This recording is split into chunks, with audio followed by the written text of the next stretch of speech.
I am possibly losing my mind on a colossal magnitude, because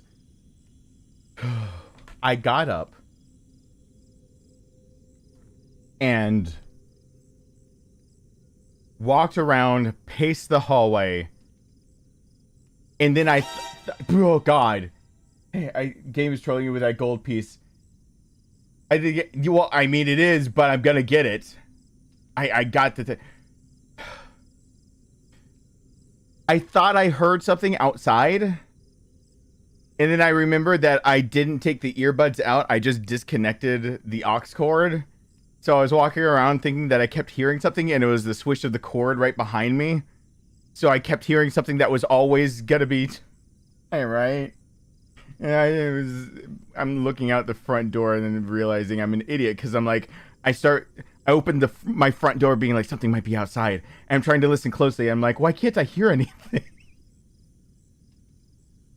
I have these ear tips in that are the foam expanding, noise blocking, whatever. Nice tip bit, blah, blah, blah, blah, blah stuff. Like,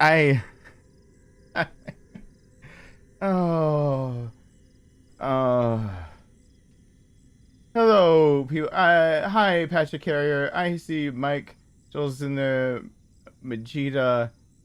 Darkstar, I don't think he said hi. Brian, it's been a hot sec. Oh, God, you showed up at a stream, didn't you? I am like 3 different flavors of mess right now, and you showed up at this stream. I'm a special kind of adorable. I'm glad you think that way, but I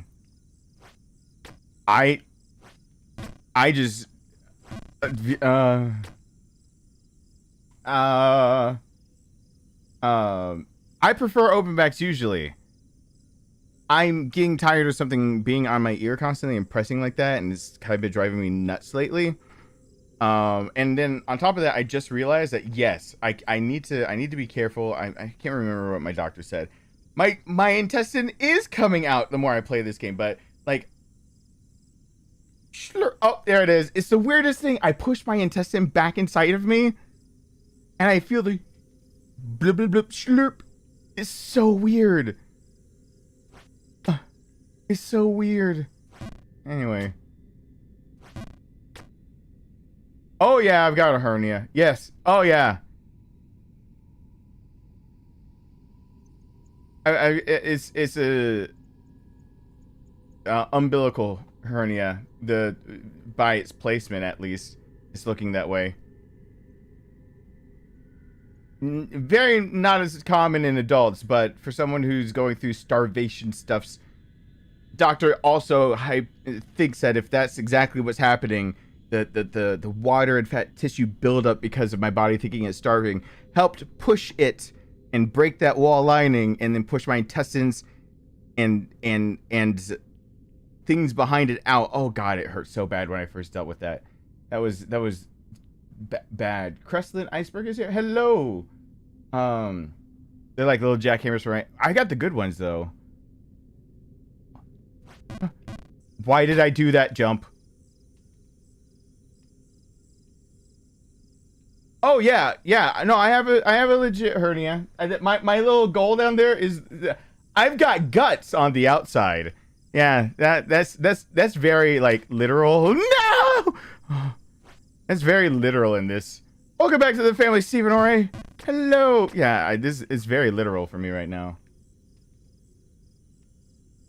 I've just been dealing with it, and I'm gonna just keep dealing with it for a while, given that I don't have the money to be able to do anything about it right now. Especially if I have to use up all my, if I have to really play the $8,700 out of pocket at the very end of the year for an insurance company, and then I have to again pay my deductible next year. No. So I've already had a lot of blood work, blood tests, done everything I can. Found out I'm not gonna die like immediately, but my doctor really wants me to get it checked out to make sure that it's not something else. Because there is 1 or 2 other possibilities of what they could do, both of which would kind of require then it's not a hernia. It would be something that needs to be taken care of like yesterday type deal. But technically I'll live. Most likely. Actually, so I don't dip too much into speculation. He just wants me to get that CAT scan as soon as possible, because if it is one of those things, I will have warning signs, but it'll be a high fever, probably a pain there again, a lot of things. He gave me a list of things that if it's not that, just go to an emergency room because I'm dying if I don't. Like I'll just end up dying. So instead I'm just, periodically pushing my guts back in. Which is still a weird feeling. Oh, don't you hit that top. Yeah, it's just a lump that just sits. It's so weird. Oh. Oh. Oh.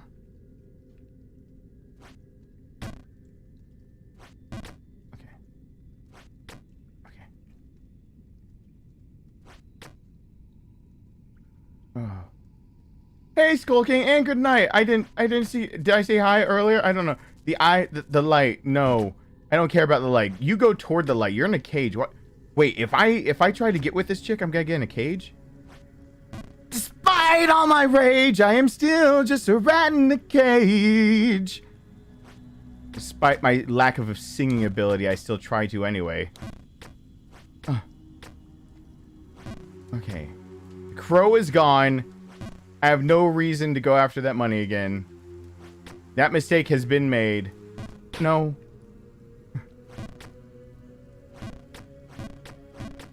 Oh my god. Okay.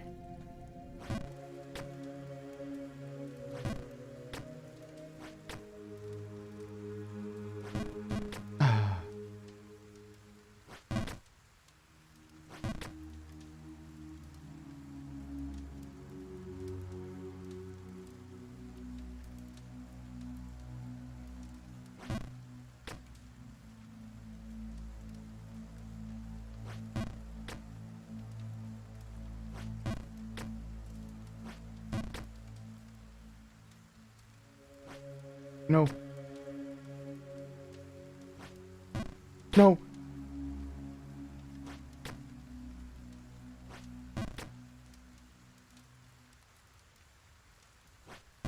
No. No. No.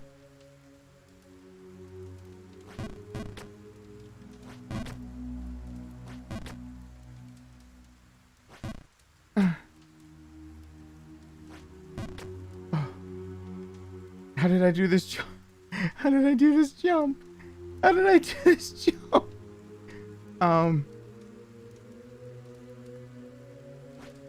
Yay! I remembered. Okay.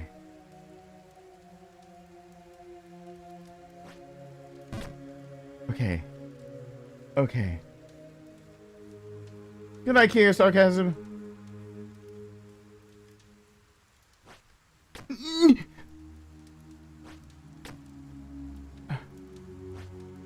Yeah. What's above again? Okay. Okay. Okay.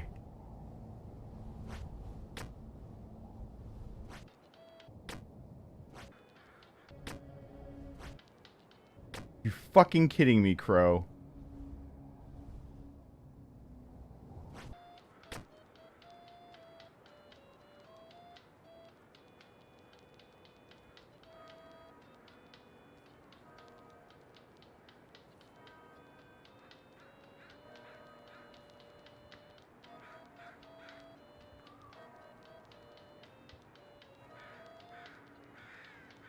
I want to go after the crow. My brain is telling me that's a very bad idea. My brain is telling me that's a very, very, very bad idea. In fact, all of my body parts are pretty much saying the same thing, that it's a bad idea.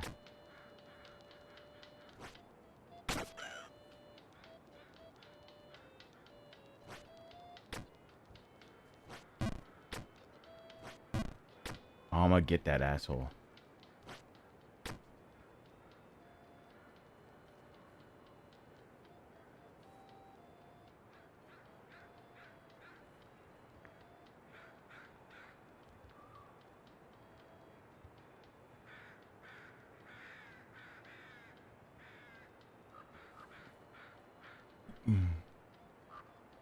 Oh, oh, watch why you.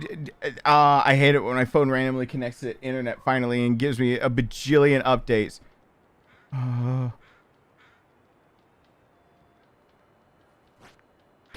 Okay, that felt like the right move.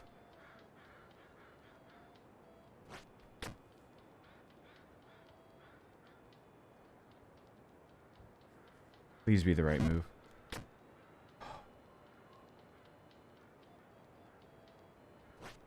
No. No. Okay. I figured a thing out, though. Oh my god, my watch. I'm gonna rip it off.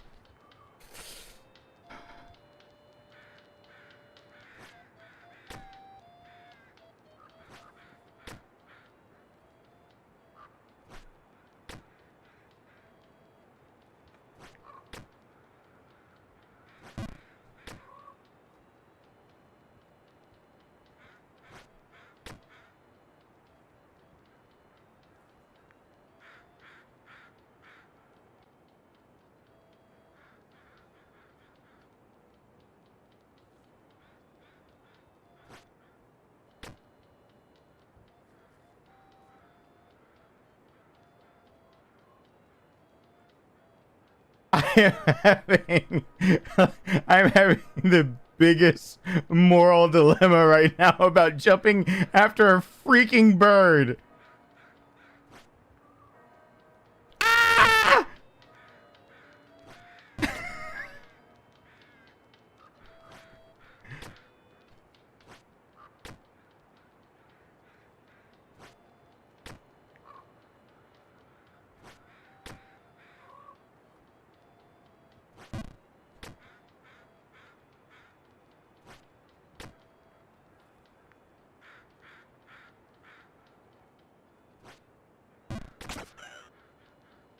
Oh, oh, oh.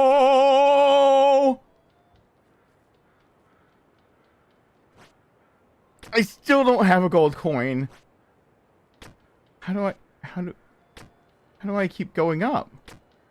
Wait, where's my next landing pad? I can't quite tell. Is it this? Okay. Hey, Reagan.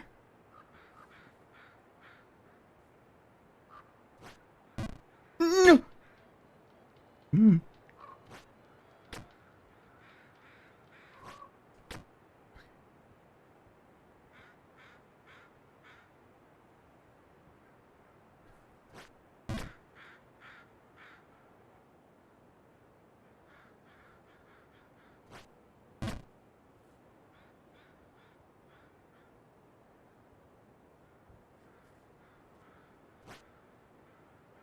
Oh, it's what the game baited me. Oh, wait, how do I get out of this?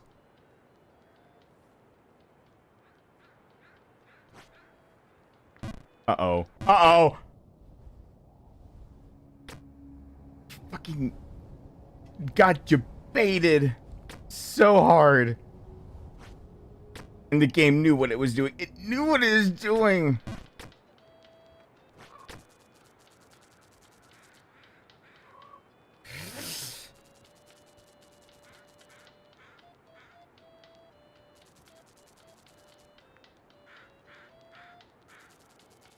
I know I can't afford it. The crow won't stand still. Oh my god, if there's an actual... If there's like another secret place, because I already hit a secret entrance to one place. It saved me from falling once right before I fell anyway. So, you know, it did all of the good... No! No! No! It did all the good work ever.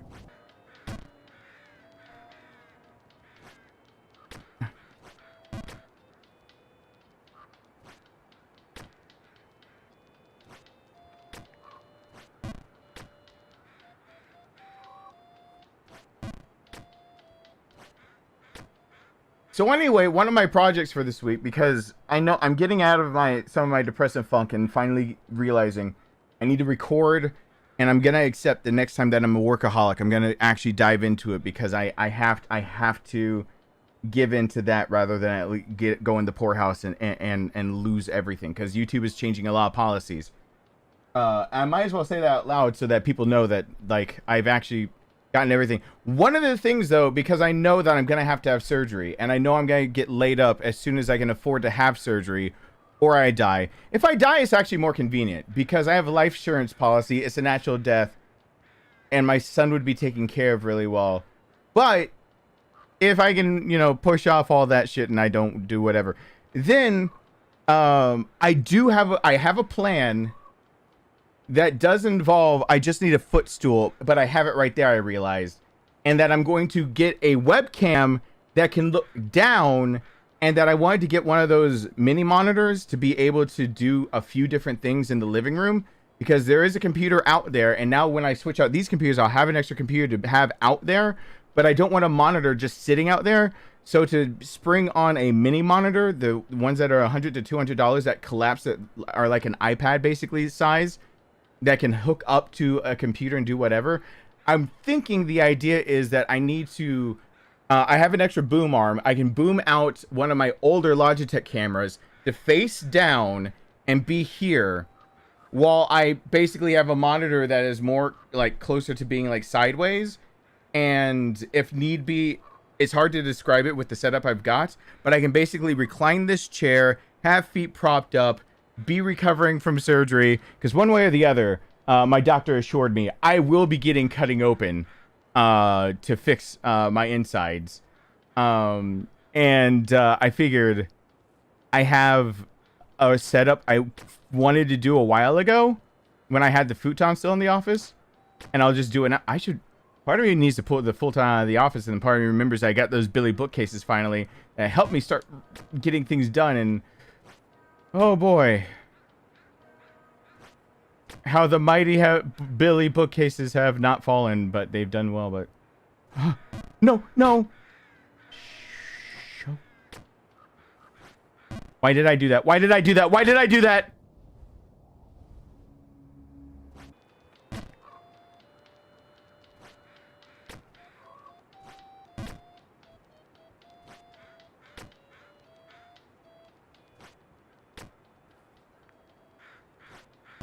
No!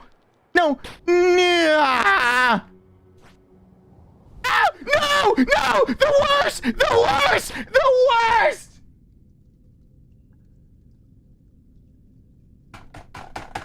I can't rest and recover and not work. Technically, right now, I'm already screwed with this year's income because I didn't work enough.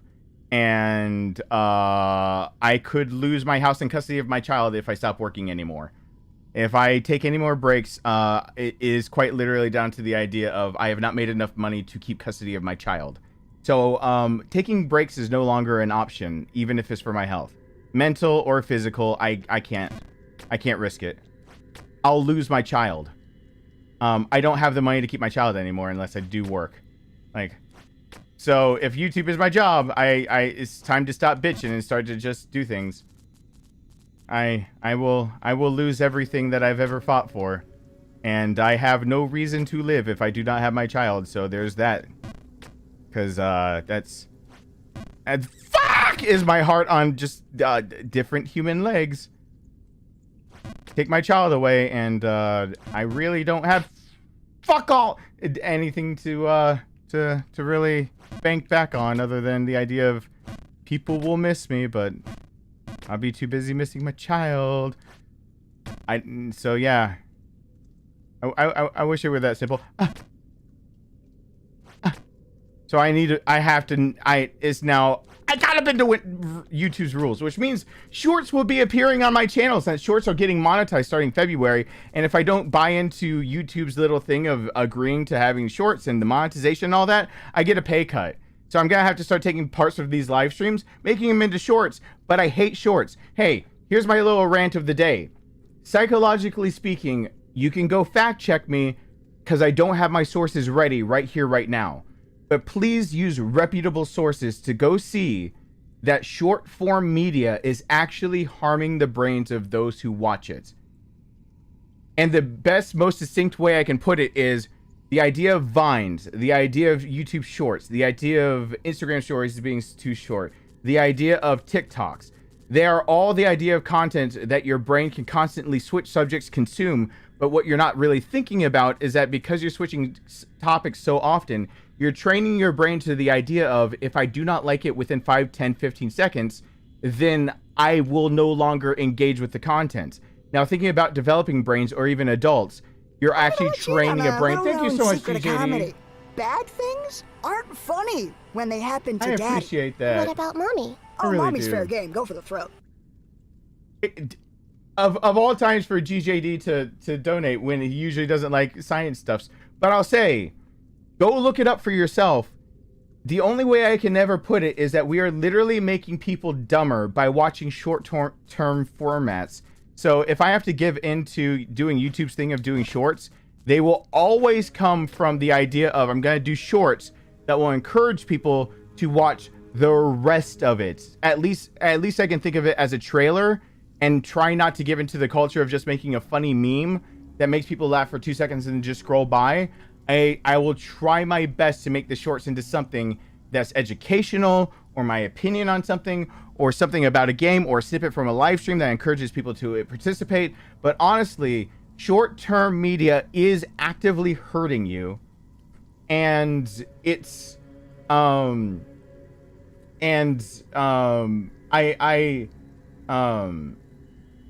it's the best way I can put it is the idea of, think of how long it takes to get into a book.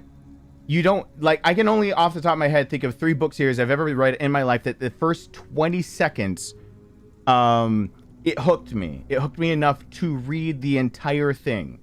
And with short form media doing that over and over, literally it's just making us just empirically dumber. Do I have my sources right on me? No. What does that mean for everyone listening to me? Go do the research. Bank on American Psychological Association. Bank on legitimate research from, like, if you're hearing like Cambridge University put out something, if you're hearing about actual university studies and things published, peer reviewed. I know the studies are there. I just don't have my iPad or my stuff. Like, I didn't plan on having this talk this very second, but the less short-term content you can consume, the better. Because it really trains your brain to not have an attention span. And I'm having to deal with that right now, even with my son, of like, what do I do about all of that? And I'm having to deal with the idea that, oh, by the way, YouTube admitted it was racist. Did you guys know that? I just got a survey about 7 questions about my demographics, how I felt, and basically blah, blah, blah, blah. YouTube actually admitted that their algorithm for sure is discriminating against lower sub count creators and minorities. Yeah, they totally did. It wasn't a joke. It wasn't me just trying to soak things up. They finally actually put it out there to try to start doing ramifications or rectifying it, because they're finally admitting they know that I, because of my skin color, will not do as well as other YouTubers. It just won't happen. It's not gonna, well, rather, I must go through more hoops. More the idea of, again, white privilege type deal. But again, blah, blah, blah. Anyway, the whole point of that is short-term media is hurting, but I have to sign up for it. There's a lot of things I'm willing to sacrifice now, including the idea of, I thought I'd never do that. But when it comes to the idea of I can't have custody of my son if I don't make enough money, I'm going to do short-term media. I'm just going to try to get people to watch the long-form media in my short-term as if they're trailers. So anyway, YouTube finally acknowledging that since I have my black face, I am legally 100% white. So let's get that out of the way. Having my not, that the algorithm can tell there's a face cam, that there's a moving face that's constantly here. It can tell my skin color. That it's the algorithm's built on people's preferences. It's based on people's biases. It's based on where I live, my demographics and everything. It is a sad truth that people think about it yourself. I'll get off this high horse of this one thing because YouTube's finally doing something about it. Hopefully it comes to fruition. I don't like that they're forcing shorts on people and monetizing them. And basically your channel is going to get docked if it doesn't give into shorts. But I challenge you to think of something really fast. Imagine your interactions day to day with minorities or non-minorities. But when I say minorities, let's be honest. If you live in America, Caucasian is the minority. Those of mix or color is the majority if you lump them all together. Caucasian's now the minority. But if you think of minorities because you're doing subsets of like Hispanic and you're doing like instead of my son hates African American, but you know, those with African lineage, those with Native American lineage, those with of Hispanic lineage, if you look at it and you think for yourself, and I want you to think, I want everyone watching to not turn away from this, because I want you to just think about the truth that you face every day. Think about how many times in your mind, as a good person, I know a lot of my viewers are good people at heart. At least they want to be better. At least a lot of my viewers I know are striving to think that they could do better, and they feel guilty over the things they've done wrong. I know the majority of my viewers that I've attracted are those kinds of people, that they even admit they're still doing things wrong and they don't quite know how to rectify it. And so they go through this push and pull of, they blame themselves or feel bad for, or you know, get in depressive cycles, this, that, and the other. I know at heart you want to do the right thing. Everyone here watching me is probably attracted to a channel because I have some real talk on this channel. And that real talk involves the idea that if you've been able to stand through my real talks, it means you probably have already looked into yourself and thought, I want to be better. Think about it. How many times have you not known somebody, and in your head, when you try to think about how they are, their skin color dictated even how you perceived your own inner monologue of how they would sound or look or act, like not look, but by their looks, how they would sound, how they would act, how they would interact with you, other people. How many times by accident, and you might have felt really guilty for it and realized that you heard them and just been like, why? Like, you're like, that's not me. That's not who I am. But in reality, no, it's not you. It's the culture you live in. You lived in a culture where we've had to have so many things like civil rights movements and movements for LGBT rights and movements for the idea of women being able to have the same rights as men, of the idea of there being livable wages, the rights of everything. That we have this idea that even whether we want to reject it or not, that many people watching this grew up with this bias that was accidentally taught to them, and they hate it and they dog themselves for it, but it's still ingrained in them so much that being somebody, if you're Caucasian and you relate your skin color tone more to that of a Kleenex than anything else type deal, that you look down the aisle and you see somebody of very dark skin. You see me in a Walmart.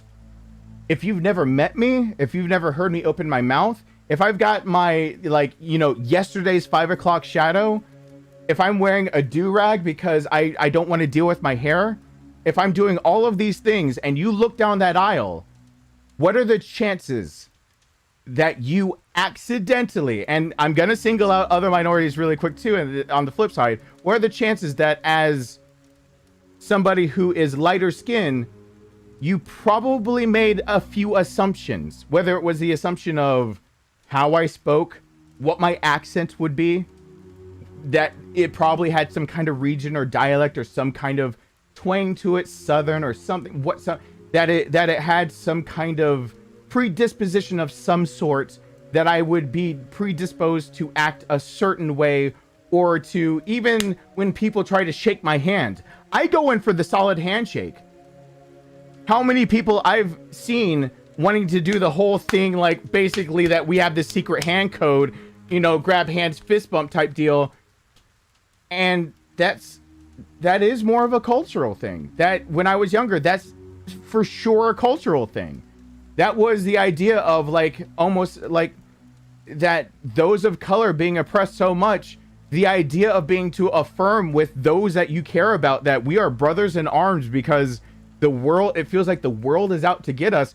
We're talking about like 40 years back type deal, 50 years back, those kind of things to be able to have. And you know, it's always like the arms in between, but it's always the idea of like brotherly love. Like we got to stick together. We're not going to get anywhere unless we're together on this. We get nothing accomplished. How many times people of lighter skin look at me and assume that's the way I'd shake their hand, I would speak in a certain, and they're dead wrong.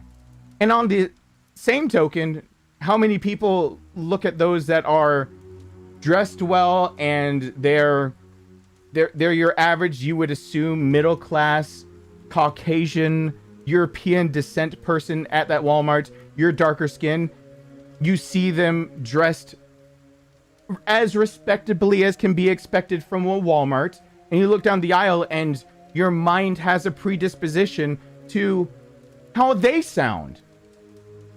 When in reality, when I have that predisposition, if someone does that to me, they probably get it wrong because I most likely speak more eloquently than they do, more succinctly, with a bigger lexicon than they have just on average. When on the same token, the person that looks like they should fit that Caucasian mold might actually speak more of an urban dialect than I do because they grew up in those types of neighborhoods. That we have this predisposition for it. The reason I explain it is because YouTube is finally admitting with their actions of having to do these surveys and actually having to go to creators about this, that their algorithm accidentally reflected that because it's just how it's going to be. Think about the ramifications of online having an algorithm watching what you're doing and then deciding what content to feed you. Let's say that you're accidentally predisposed to think that a black creator doing something that seems more stereotypical, or you just didn't get along with that kind of content, you don't give them another shot. But let's not even bring color into it. Let's say they're your ethnicity.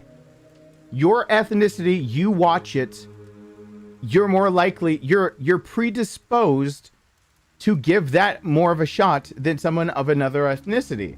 Here's the catch-22 on that though. Almost all ethnicities online now, for some reason, are more predisposed to give those who are lighter skinned more chances for their content than those who are darker skinned. And the algorithm can tell that. But the algorithm doesn't know to actually put it in proportion. Let's say that you are watching 2/3 of your content from creators and you're only 1/3 likely to skip, whatever. 2/3 of your content is coming from lighter skin creators, 1/3 from darker skin creators. But when you skip over a video, you've been skipping over more darker skin creators. Does that mean you do not like that creator? No. But the algorithm can see it that way. And instead of doing the normal thing that the algorithm should do, it's a computer algorithm, and I can't explain the entire algorithm and know exactly how it works, but it makes sense that the algorithm should say, well, if you have 2/3 of your content that you're seeking out being a lighter skin creator, then I should serve you 2/3 of your content with possibly lighter skin creators and 1/3 giving you a chance with darker skinned or those of a different anywhere of a skin tone type deal. That goes with gender as well. There are other problems other than skin tone, but racism is the big one that's being tackled right now. Now think about this one. That's not how the algorithm works. The algorithm says if you're sticking to if 2/3 of the time the lighter skin creators are getting to you, then what is the point of giving the 1/3 a chance? There isn't. It's a risk. The algorithm is there to make money and to get you engaged in it. It's not going to give you a 2/3 and 1/3 split. It's going to start giving you things like 80 and 90% with every now and then. And go look for those who don't think this is real. I pointed this out to my own son. I pointed it out to my own son and told him to go look at his front page, curated for him. And all he saw was thumbnails of white creators, or the whole big bold text, short big bold text. That's what YouTube likes.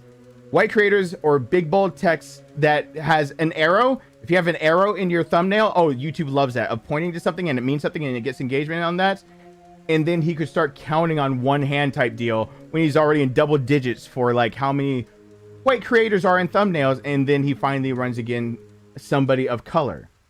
But when he looks at his subscription count has him of plenty people of color. So why is YouTube feeding him this? YouTube is finally admitting they have a problem. They are finally admitting they have a problem. They finally are admitting that the algorithm has a bias. The bias is toward men who are lighter skinned, and that's just the way it is. But it's all kind of due to the idea that it's a computer algorithm trying to make the most money and give you the... And what it boils down to is the algorithm doesn't know any better than what we as human beings feed it. And we feed it a bias. Just by the idea that we can have two pieces of content side by side. And statistically speaking, we are more likely to give the white creator, the lighter skin creator, let's put it that way, not white, let's just say lighter skin creator. We're more likely to give them the first shot than the darker skin creator. And the algorithm, by picking that up, started getting skewed and became intrinsically racist. Corey Kenshin covers it. Sean, also known as Jacksepticeye, covers it. A lot of other channels have covered it. They have millions of subscribers. They have facts to back up what they're doing because they have people that they can actually talk to because they're bigger creators that get that luxury. And now finally YouTube is doing something. I hope something comes of it. But the other part of it, my rant is just simply... And now finally they addressed one problem, and now in February is being addressed, but is being addressed, and I hope in a substantial way. YouTube has addressed problems in the past, but by addressing, they just swept it under the rug after people didn't care. I mean, that's just kind of how human beings work.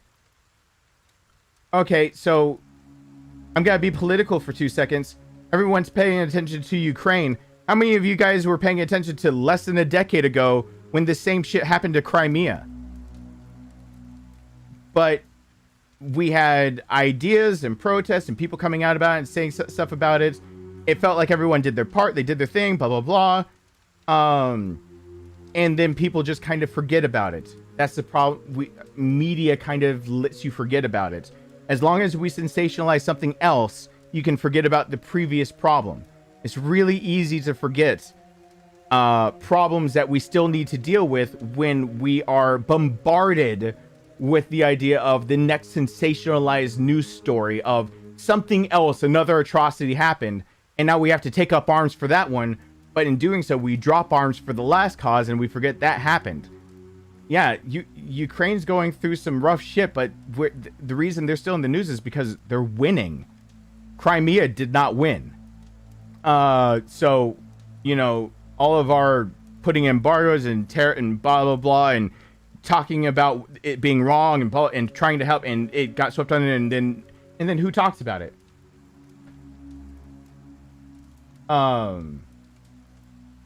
Yeah, Georgia, I went to vote because honestly, I don't like being political, but in Georgia, I don't care if you don't like Raphael Warnock. I don't care if you're Republican or Democrat.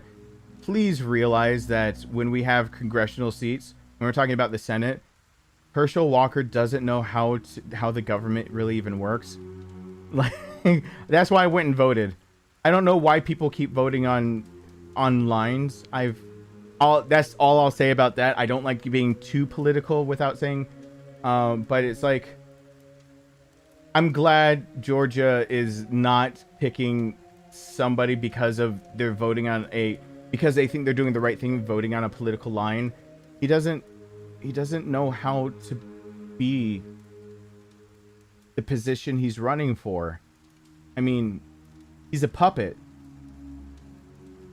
And I mean, I'm sorry if you're Republican, I respect your thoughts and opinions. And in fact, if this were any other platform, I'd love to be able to have a real debate with you. Your concerns and why you align with your party lines, and my concerns and why I would align with whatever party line I do. I'd love to have that debate, a real debate where we both can change our opinion by the end. But this isn't a thing up for debate. He was not fit for the job. He had no credentials for the job. He had no experience with the job. He had no rights to be running for the job. He should never have been. This should never have been a question. This is a problem. But I'm getting off of that subject because honestly, like I don't want to disrespect. I've always had to say, like, I'm things like, how do you say you're politically? I've said things like, I'm a gun-toting Democrat, I guess maybe you could say. I'm a person that thinks we need to respect women's rights, but at the same time we also need to protect the idea that, you know, men can be raped too, and what happens in that case. You know, what those rights that happen, there are minorities that need to be protected. What happens when the minority gains a right and then abuses that right? There's a SCOTUS case that just came up that I don't want to get into really, but it's about a minority group that finally gained rights and they abuse those rights against somebody else. All I'll say is that it's a case that sounds very similar to a Baker 5 years ago. That many times that we have times where people need to be heard. People need help. People need the government to work for them. We need to protect a government and make it better. And I'd love for people to actually have honest debates about the idea of why do we even vote on party lines? Why do we do that? Why do we still have a two-party system? Like those type of deals. I know our little discussion won't change anything, but like, I can't even say, I refuse. I mean, even in my religious background, I refuse to say like, oh, Methodist or Baptist or what? No, I'd rather say like, if we're having, like when it comes to, I was raised in a Christian household. I find a big problem with Christianity. If it's so well written and the message is so clear on how to act, why are there so many sects of the church that believe in so many different things and also ostracize so many people when the guy who you're following said never to do that? I mean, full stop. The dude you're following, the dude that people follow, just because I have a Christian background, I have a religious studies background. I have been to synagogues, mosques, and to my sanctuary. I've gone and tried to. I've pushed for the idea of there being messianic Christianity being taught, where rabbis need to come into and teach Jewish traditions in churches, because for fuck's sake, Jesus was a Jew. How could you not know that the part of the thing that he was saying, but you aspire to that religion? Like, come on, you gotta at least. It's like trying to pass the class without reading the textbook. To me, that kind of shit always baffles me. And then the dude surrounds himself by somebody who was already, Judas, the one that turned him over, was already a convicted criminal. I believe historical text shows he was already embezzling money as a treasurer. We know that he was surrounding himself with those that were at the very least bisexual, if not gay. He was surrounding himself with prostitutes. He was coming to the defense of those who we specifically ostracize.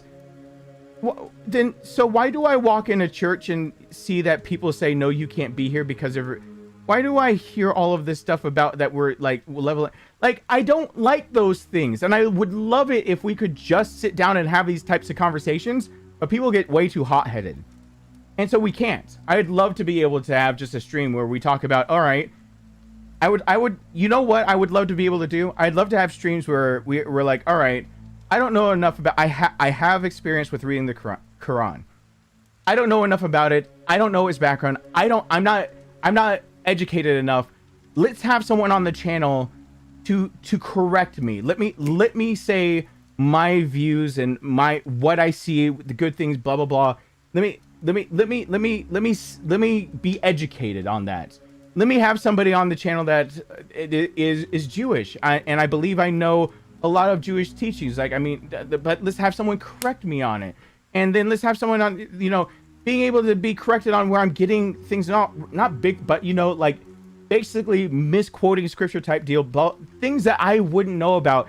And then talk about, all right, how do we then just live, not like, I'm not trying to solve world peace and harmony. It's just the idea of, I want to show people that you cannot agree with someone's political or religious beliefs, their ethnicity, that you can have a lot of things and you can still, at least at the end of the day, agree you're both human beings. Like, at the very end of the day, if we go into a debate together, we should be able to at least shake hands on good terms for only one reason and one reason only.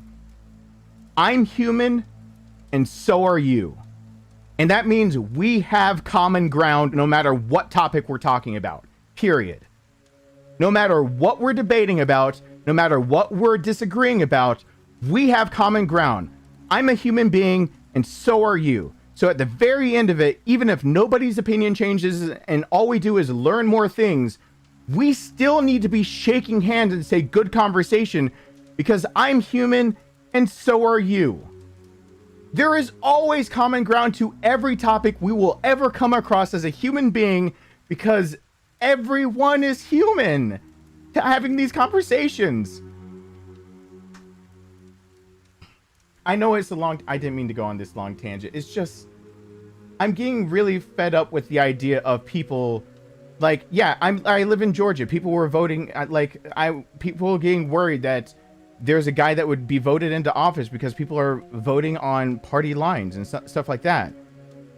But like, where's the discussion about how maybe a two-party system has long since been a bad idea, and that we need to really, instead of demonizing the other party, we need to talk about what's best for a country moving forward that needs reforms and changes? What about the idea that we don't need to be sitting here like debating about, well, we have to vote on, you know, let's flip the House, let's flip the Senate. Let's talk about the idea of, okay, well, the House now is majority Republican, the Senate has a majority Democratic, we have a Democratic president. But excuse the fuck out of me, if I remember correctly, one of the people that passed the most legislation for the most human rights ever in a presidency was a Democrat with a Republican Congress, and his name was Bill Clinton. And oh, by the fucking way, he was being impeached when he did it. So what changed? What the fuck changed? Okay.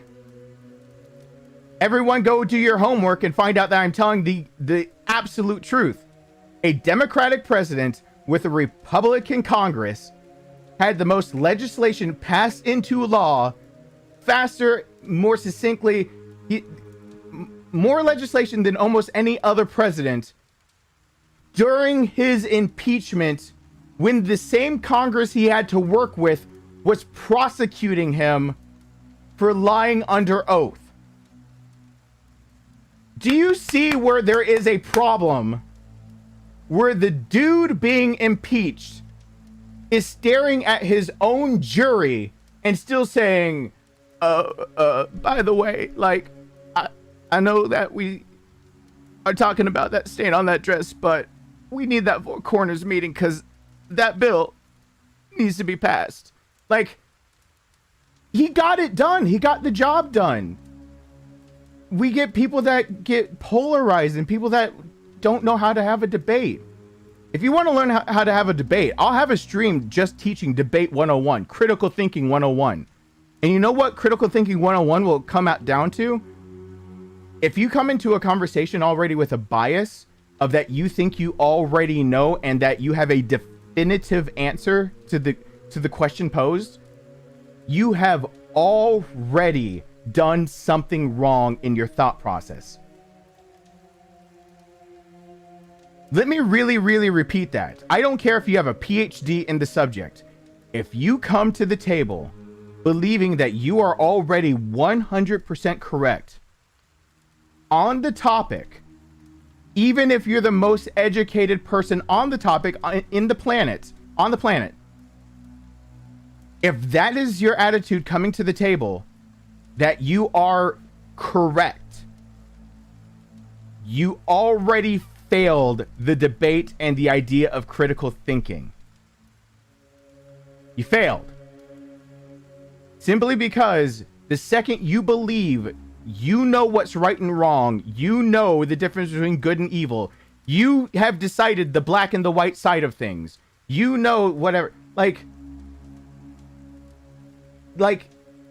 if you come to the negotiation table believing you already have the right answer and you are dead set that you've got the right answer and you're coming to the table to convince other people that your right answer is correct, you got it wrong. And it does not matter how well educated you are. Like I said, you could be, I don't care if Neil deGrasse Tyson is coming in here talking to me about quantum physics and how I got things wrong. If he comes to the table believing, being one of the experts in his field, that he is dead right on some subjects, that there's no room for negotiation, he failed. He has failed somewhere. And in that same vein, when we have to talk about real issues that are plaguing our country, where finances are going, transparency of companies, the idea of polarization of topics, the idea that people are defaming others and libel and slander all over the place, that they're putting out misinformation without any ramifications, that they're basically trying to pit people against other people. And they're coming to the table with that in mind. We're missing out on the idea of, okay, well, let me give a good topic. That's exactly why I love math too. GJD, you actually hit something that I love. I love the idea that I can go and talk to somebody else that is well versed in physics, and we can both calculate how fast it takes for something to drop off the roof, like 14 feet in the air. We both drop a sphere, golf ball size. It's the exact same ball. We can both calculate to the millisecond how long it should take to hit the ground, how long it should take to travel. There are parts we can agree on. I love that there's something universal. That's why I love the idea that at the end of the day, we should always be able to shake hands because we're both human. But I'll bring up a topic that people don't like bringing up: gun violence. All right, as long as we're going to start acting the way we are in America, it's not getting solved. We've got two issues on our hands here: laws that are not being upheld. We have laws on the books that should be able to prevent a lot of what we see, and they're not being upheld. There are ways around them. And then on top of that, we have ideas of laws that need to be on the books. And then we have the debate on whether people, I talked about Bill Clinton. He banned assault rifles. And by assault rifle, I mean fully automatic. Well, there's a lot of things that go behind that debate when we should talk about everything. Go look up Obama's talk. Obama talked about the idea of somebody he did a when he was still a lame duck. It was at the end of his term. He only had a few months left in office, and some Republicans stood up and talked about the idea of you're taking away our weapons and everything, and what are we gonna do about that? And Obama stood up in this thing. He's like, I'm a lame duck. I got nothing else to lose. I'm gonna tell you the truth. I don't want to take your weapons. That's not my policies. I want law-abiding people to be able to absolutely have access. But he's talking. He makes a lot of good points about how we're allowed to, because our hands are tied with some laws, some double standards, we're allowed to know that somebody is on a watch list because they are a sympathizer to ISIL or ISIS. They are a sympathizer to extremists that are known to be radicals that will actually go to extremes and use violence. We have them on databases, and we are watching their every move, every flight, every purchase, everything. But the laws can't stop us, let us stop them from purchasing a firearm. That's the example he used. It's not about the idea of taking all firearms. It's the idea, for at least Obama, I'm not talking about Biden.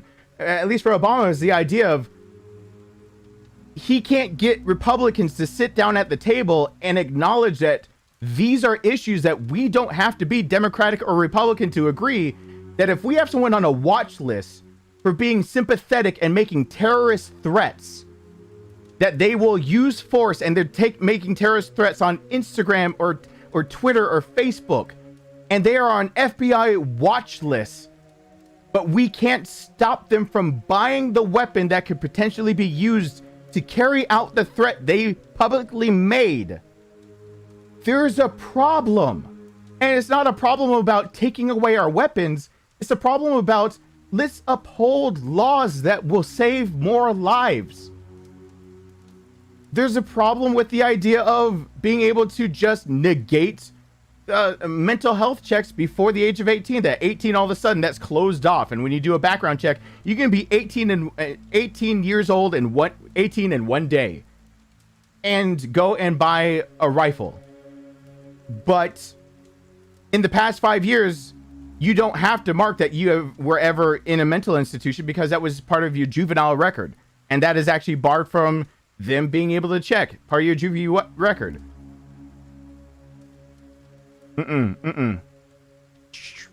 No. We need to be able to still see that. Like, it's a really, I bring up something that's so much talked about only because there are some people talk about common sense laws. No, the common sense laws that keep being purported on news are not common sense. They're not, no fucking common sense behind most of them, because they try to bullshit legislation in there and put slush funds and all this other bullshit that don't belong in these things to force people to either like shoot it down and then demonize them of being like, well, we tried to pass some fun. Yeah, and then you tried to also give yourself basically a pay raise while you were at it. And we kind of had to shoot it down because you wanted to say, we'll agree to your standards as long as you basically give us more funding for shit that doesn't need to be funded. But the American people only hear about like, well, there was a gun reform that got shot down on the Congress floor. Yeah, it got shot down because they shoehorned another part of it that shouldn't be in there.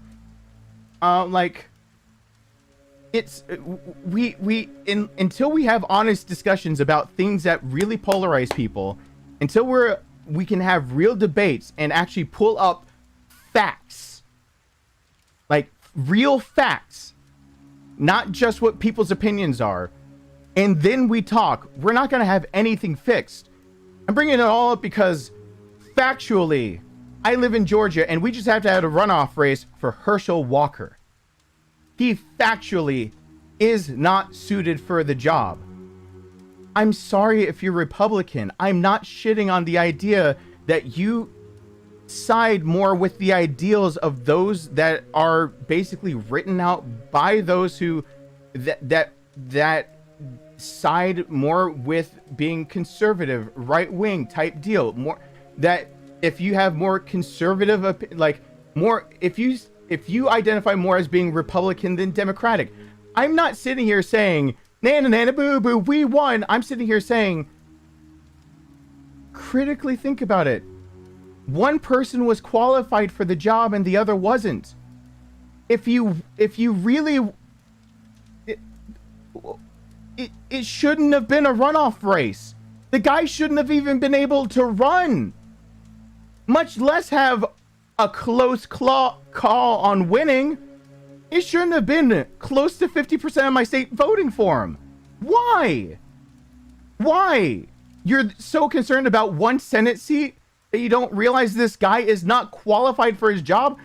If you ever showed up at your job, most people here have an employer. If you showed up at your job, let's say you worked at a daycare, and you showed up at your job and found out that person had at one point in their time had a conviction for laying hands on a child.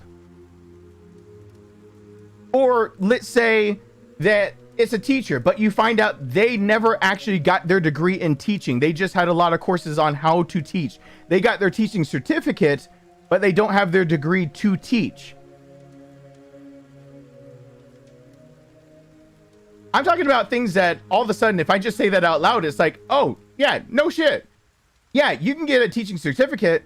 That makes you a parapro. That makes you an assistant to a teacher. That doesn't make you a teacher. That doesn't mean that you went and got your education to be able to teach and help foster the growth of those that are young to become the new people in society. We also need to pay teachers a lot fucking more.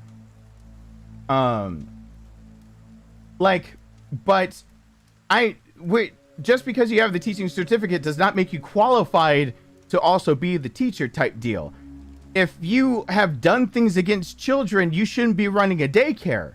Like, if you have a criminal background, you shouldn't be hired at someone at a firm that does background checks. That type of deal. If you're a felon, you shouldn't be able to be a police officer. Like, it's these kind of things where it's like, well, no shit, right? Okay. But this guy that almost won this seat has no background, no education, no experience, no right to start making legislative changes that can affect all of us in this country. Yet my state started voting on party lines just because they have to vote red. Why? Let's just have a talk about it. Let's not shit on Herschel Walker. Let's not shit on Raphael Warnock. Let's just talk about the qualifications for a second. Yeah, I don't like some of Warnock's policies either. I like the idea that he's qualified for the position. I like the idea that when he goes in there, at least he knows where the front fucking door is, because he at least knows where the building he should show up to for the first day on the job is, unlike the other guy who really is just not qualified to even find the door to show up to work.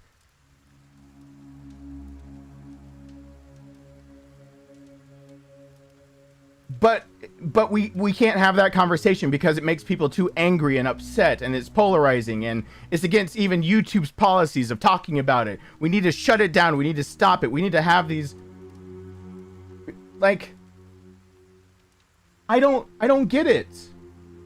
I don't get a lot of these things. Yeah, I'll bring back up even things like gun rights. Like, yes, there is a reason we have a right to bear arms. There's a reason. Because, you know, a few hundred years ago, in one of the most recently established countries that now has power on Earth, the USA is pretty young.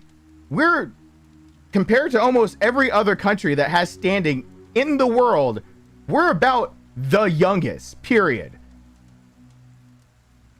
And I mean, I don't know what other countries you can say have standing and didn't have Britain also have puppeteering like a fucking Muppet with a hand up their ass. But, you know, that Britain gonna be Britain type deal also. That's a different subject. I'm just saying, we're a young country still. We wrote laws, specifically the 9th and 10th Amendments, to say in the future, we might not get it right. I think it's the 9th and 10th Amendments that we don't usually have to bank on because we're always amending. We're always trying to make it better. We're always striving for a better future and a better goal and everything. But that amendment was written in there for a reason. I mean, most people can't even name off the First Amendment who live in the US. I dare you to name off all 5 freedoms, but also the caveats of them. Like, for example, free speech. Here's a fun little tidbit. Free speech applies from age 1 to 100. From the day you're born, you have the exact same rights to free speech as somebody who, to the day they die as an adult. A 4-year-old does have a right, the same constitutional right to free speech that any adult does. There isn't an age limit. There's actually very few age limits on many things. The reason we think of an age limit because we think they shouldn't have a right to an opinion. But we're raising them to be an adult that needs to have an opinion because they are the ones that have to suffer under the idea of what we're doing, so they need to be able to speak up. But we forget that the real thing that's happening is that they're in a government facility when they're going to school, and because you're in a government institution, your First Amendment rights can be lessened or taken away in a capacity because you're in a government building. You can't just walk into a government building and do and say whatever. You don't get to you don't get to take a pistol into a courtroom. That doesn't get to happen. You know what I mean? Like, you have to be able to, but also, yeah, you can actually write a warrant against a 4-year-old to search their possessions. But the reason the warrant wouldn't be carried out isn't because of anything else. The Bill of Rights is no right is a right, it's a privilege. It's not a right when it can be taken away. It's a bill. We have privileges. Our Constitution in the United States is written to be to have the most freedoms in the world. That is a fact. We have a Constitution that allows for the most freedoms in the world currently. That doesn't make us the most free country. That just means we have a set of laws that would allow us to have the most freedoms. And there's a difference between the two. The reason that you can't carry out search and seizure against a kid usually isn't because of their age. It's because they don't own the thing that you're searching and seizing. You can't search and have a judge like issue sign, somebody else draft a judge sign a warrant to search something that technically their parents own. But I guess most people don't really know about how many people that have emancipated themselves at age 14 and do have the means to live on their own can be served as a warrant to search their possessions, and it can be executed just fine. It doesn't have to be a guardian has to be home. Someone has to be, if they own their own shit and live in their own shit. Yeah, there's no age restriction. It's just, you forget the age restriction is there because who actually owns it, where they are.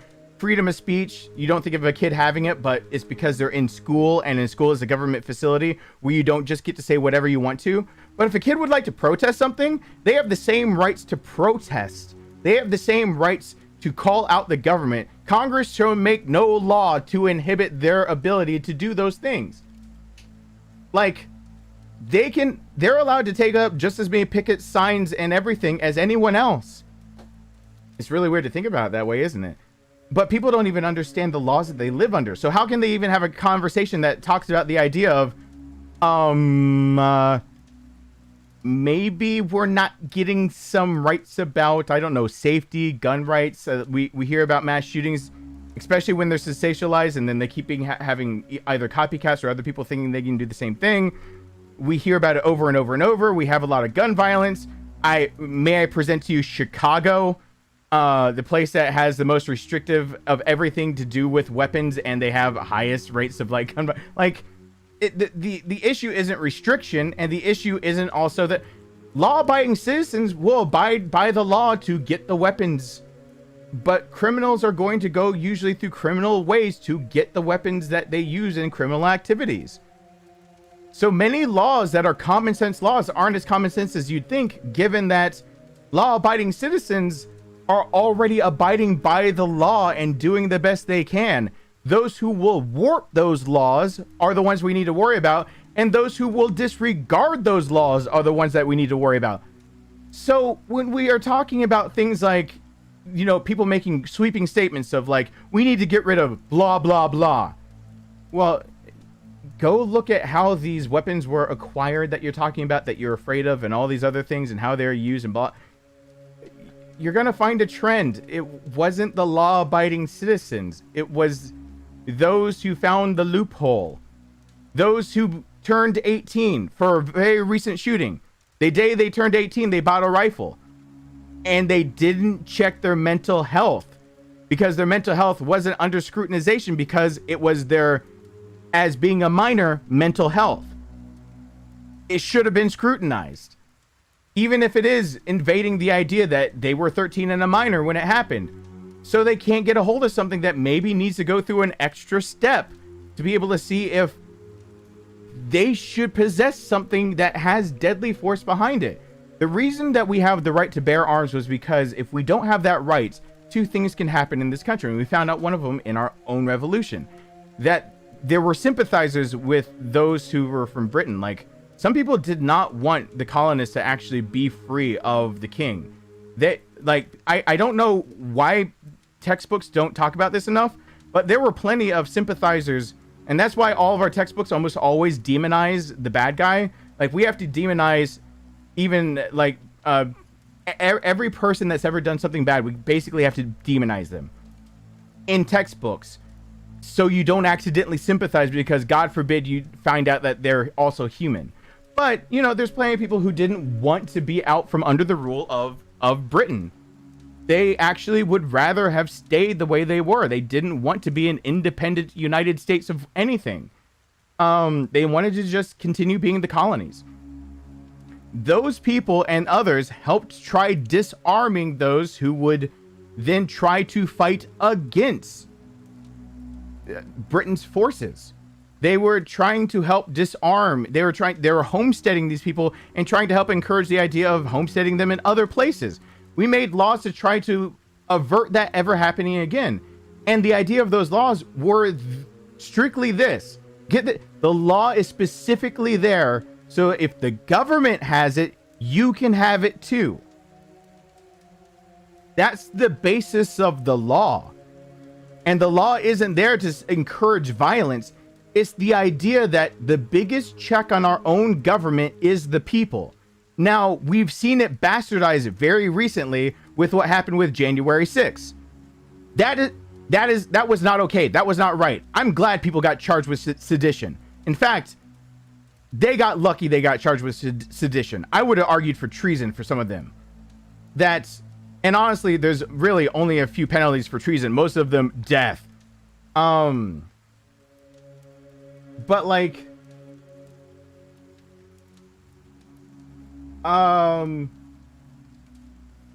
that's not the way to keep a country in check. The idea would be law-abiding citizens seeing something bad happening and knowing that there could be discontent, that there can be a breakdown in society, that there can be an outside force that we can't foresee coming, that we could come across something that in the future, as they're writing this document, not be able to depend on Minutemen to come to our defense, for a standing army or for police officers to come to our defense, or that in fact it might be them that become the enemy. And in those cases, the law was written for the idea of that we should have the same. You can't just disarm us and give us no ability to be able to say this is wrong and you're just allowed to butcher us. At the same tone, I'm not sitting here and saying that every single person should just have a firearm and blah blah blah blah blah. I live in a city that by law, if you live here and you are eligible to own a firearm, by law you're supposed to own one. I live in a city that passed that law, but it also dropped crime rates by doing it. But I also know that people forgot the whole statistic of, as soon as we did the whole assault weapons ban, we actually didn't see the decrease in violence like we thought we would, because, oh God, who would have ever guessed that you can literally blow through a whole mag in less than 2 seconds and burn up your barrel in like 5 mags worth, which your firearm is no longer shooting in a straight line or correctly, or even shooting it's malfunctioning because it's overheating. Who would have ever guessed that by forcing people to have weapons that make you take shot after shot more precisely, we might run into a problem that wasn't foreseen but was done with really good intentions? The idea that you could open fire on a crowd, but why would any civilian need that kind of weaponry? And then we run into the problem of now we're just accidentally training those same civilians to place their shots more correctly, which is actually the more dangerous thing. And anybody who's ever served can tell you is absolutely the more dangerous thing. You don't flip the fun switch and just go fully auto unless some shit went down where it has to happen. Like, no, you want to place shots. You want to at least go to burst. You don't want to go to the things that we like got rid of type deal. It's the idea of the nuance, the education that goes behind it. You have to know where we came from, where we're going, why we have it, why it was written the way it's written, why we have so many different changes, What are the laws already on the books? How are they being upheld? How are the laws falling through the cracks? What are the ways that we can fill in the cracks? What are the ways that people that are doing bad things are getting a hold of the things they're doing bad things with? Is it really that the big black gun is doing all the bad things? No, it's not. It really isn't. Here's a fun fact for you. If we ban assault pattern rifles, got bad news for you. There's something called the Ruger Mini 14. Go look it up. It kind of takes the exact same magazine, or you can just buy a magazine that isn't the same pattern as an AR that will click into the same thing, can shoot 30 rounds into semi-auto. It doesn't look like the big black scary weapon. It doesn't. Go look it up. It's made. It's a ranch rifle. Uh-oh. Now everyone's discontent over the big black scary rifle. And then let me point you to the idea of there's plenty of rifles out there like that. Like,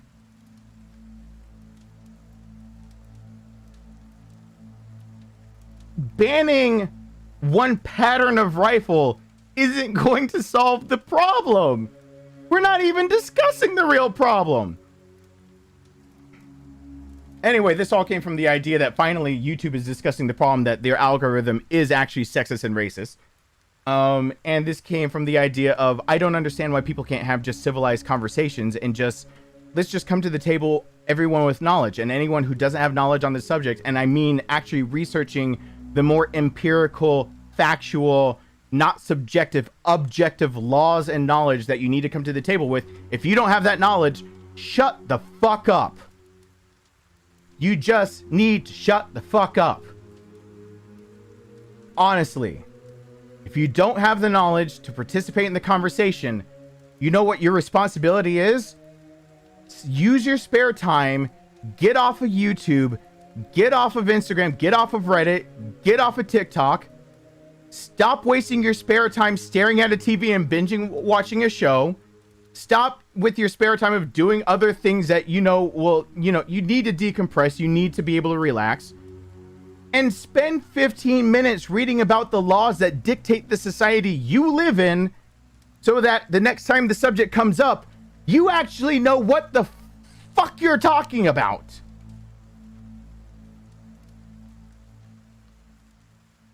Am I asking too much when I say these things?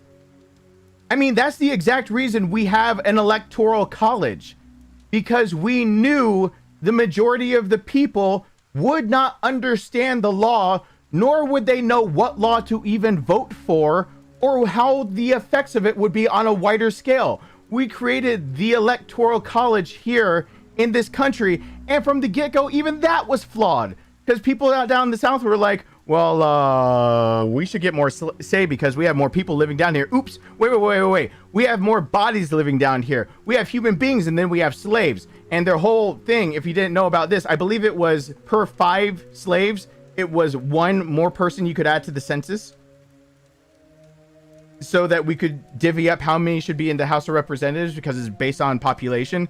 I believe that was the compromise that it came to. So even the House of Representatives, or our representation, has been flawed from the get-go, because we weren't considering those of color even people. We weren't in census for the idea of how many delegates, how many seats in the electoral college get placed for that. But the basis of the electoral college, even flawed, was the idea of the majority of the public don't know what the fuck they're talking about. And somewhere in between there and now, the majority started getting educated. And now in the pinnacle of the idea that your smartphone holds more information than was at the disposal of JFK when he entered us into a conflict in Vietnam that arguably we should have never been in, and LBJ had to pull us on out of, that you're now watching me on something that holds more information than the president of the fucking United States had even into the 1980s, that somehow we've gotten dumber. We've gotten dumber by shortening our content, by making sure by watching short form content that just pleases us, by swiping by things that don't give us a dopamine hit, then just choosing the idea that You don't think this whole thing comes around in a big circle jerk? The idea of that I have to do short soon? Oh no, yeah, I'm encouraging a problem that scientifically is saying short form content is making it so it's harder for you to ingest long form content. Okay, yeah, you're not going to get a dopamine hit from reading about a lot of legislation and laws and governments and whatever, and your amendments and what's being passed in your own Congress, in your own state, what your own district, the country, continent, whatever, the county, the city, wherever you live in the world. Yeah, it's not going to give you a good dopamine hit, but it's going to at least let you know that when something happens that's wrong, you're like, I'm an informed citizen. That shit's wrong. Hey, person that's supposed to represent me, that shit's wrong. I read it. I know it. You should do something about that. Instead, we just let the fucking Congress run buck wild because we don't even understand half the shit that goes on because we choose to be ignorant.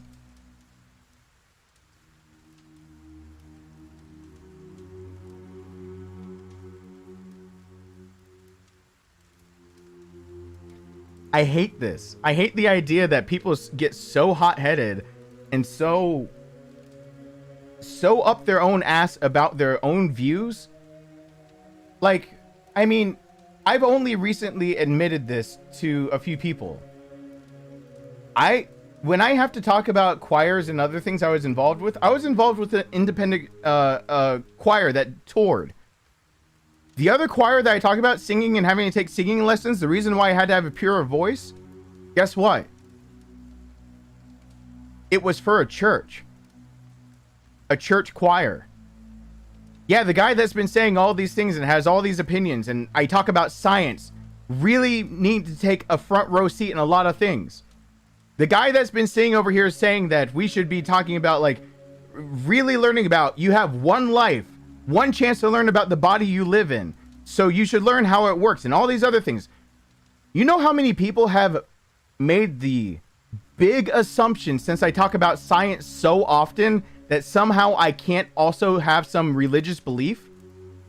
I'm not about to get into my religious beliefs, but so many people have made a very much, and this in itself is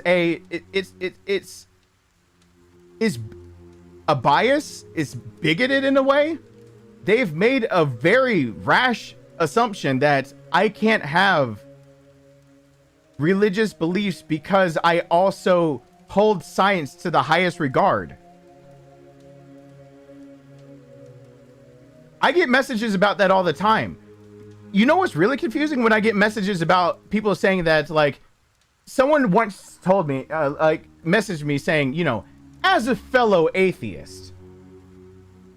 It was after I had given a talk about basically talking about a lot of physics and, time, blah, blah, blah, going into a lot of, basically one of the science talks that people tune out of. Someone wrote to me right after that saying, as a fellow atheist, how do you feel about, because I had brought up the idea of not liking Mr. Fuckface, who wrote the selfish gene, but then went and shit on everybody else's beliefs.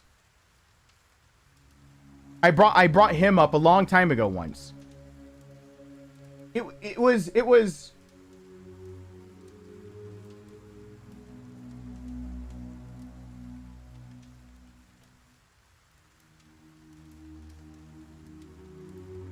one thing that I would love this channel to be able to do one day.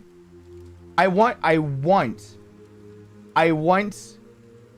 to have someone on here to teach something that I didn't know about until I got older. Since I talk about evolution, science, progression, what happened millions of years ago, since I don't date the Earth as if it's only 6,000 years old, since I talk about the universe and all these things that are happening, people make this big assumption. I'll start playing the game when I say this. When I actually started learning what actual Jews believed, supposedly the belief that I was raised under, because the guy that supposedly I was supposed to follow was a Jew. And that New Testament said he followed all Jewish customs. So whether you like it or not, if you actually read the book and you are right now listening and you're a Christian, I hate to break it to you, but if you want to believe in the book that you're reading, a Jewish custom means that if he was 30, he was married. And I also hate to break it to you, but there was a dude named Thomas that was one of his apostles that Mark, one of the first people that wrote the book of the New Testament, and Matthew and Luke borrowed his book and John wrote his separately. Mark took a lot of his quotes from Thomas. Thomas's book of everything he wrote down couldn't be canonized, not because of his non-relation to, you could only have 2 steps of distance from 2 degrees of separation from Jesus to have it canonized, if you didn't know about that for the New Testament. But if you're listening right now, I got bad news for you. Thomas often cited Jesus's wife. He was like a walking Twitter feed. The other apostles took the quotes from Thomas. There is a reason that we did not want to include what Thomas said. Thomas was confirming a lot of things that we don't like to think about. But why don't we like to think about it? I mean, there's a dude that, whether you're religious belief or not, he came down and he was like, basically like, hey guys, I just want everything to be nice. Like, hey, how about we just treat each other with respect? How about we just love each other? Why not? Hey, you got all these rules. Let me just boil it down for you. Let's just love everybody and treat everybody kind. Period. Full stop.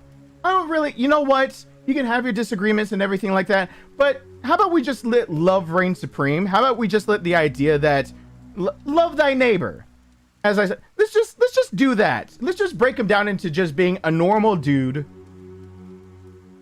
and just take away the religious aspect for just one moment here and then go back to the text that people ascribe to.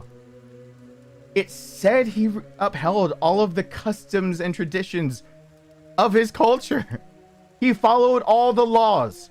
There's even one tale that people know about, that the Romans came to collect their taxes, and he told them to go to go at a certain place and go fishing, and that they would open the fish's mouth and they would find their gold there and pay Rome, to pay the emperor, pay Rome what Rome is due type deal. I forgot the exact quote. And they, that whole tale of they went down, they actually found the fish had money in its mouth. That actually covered their expenses that they had, what they were being told that they owed to this government. There's even an allegorical tale saying he didn't break the laws when it came to the idea of the government he was being held, that he lived under. So why should we think that all of a sudden he broke, customs when the book you're following said he followed the customs, and if he was 30 he was gonna fucking follow a custom, and one of his own people that followed him for 3 years totally kept saying, hey, his wife also said blah blah blah blah blah. Yeah, he was married. Like, but beside all of those issues, you know what blew me away the most in trying to talk about the idea of coming to terms with Genesis? In talking with somebody that was a Jewish scholar, I found out something pretty interesting. Well-educated Jews many times take it as a morality tale and nothing more. Uh-oh. Uh-oh. Uh-oh. A can of worms. Uh-oh. Adam and Eve might have just been a morality tale. Said by who? Jews. And what was Jesus? A Jew. So what can we infer from this? There's a possibility that the only thing you're supposed to be getting from Genesis isn't the idea that the world is 6,000 years old. Maybe the thing you're supposed to be getting from Genesis is the idea that you can be handed the whole world on a silver fucking platter, and you can be told you've got dominion over all of creation, except for that one thing. Don't touch that one thing. And as long as you have free will, you're gonna fuck it up. That's the end. That's the story. That's the story. Can we all agree? Yeah. Morality tale. Done. Fucking done. I found that out from a Jewish scholar. I did not know that.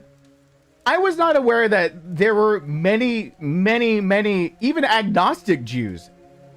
I didn't know that 2/3 of those who actually are living near where the Holy Land is, 2/3 are more or less agnostic, being basically disillusioned with the idea of the Palestinian, blah, blah, all the conflicts that happen over there, that you're wielding a Galil by age 13 in your closet.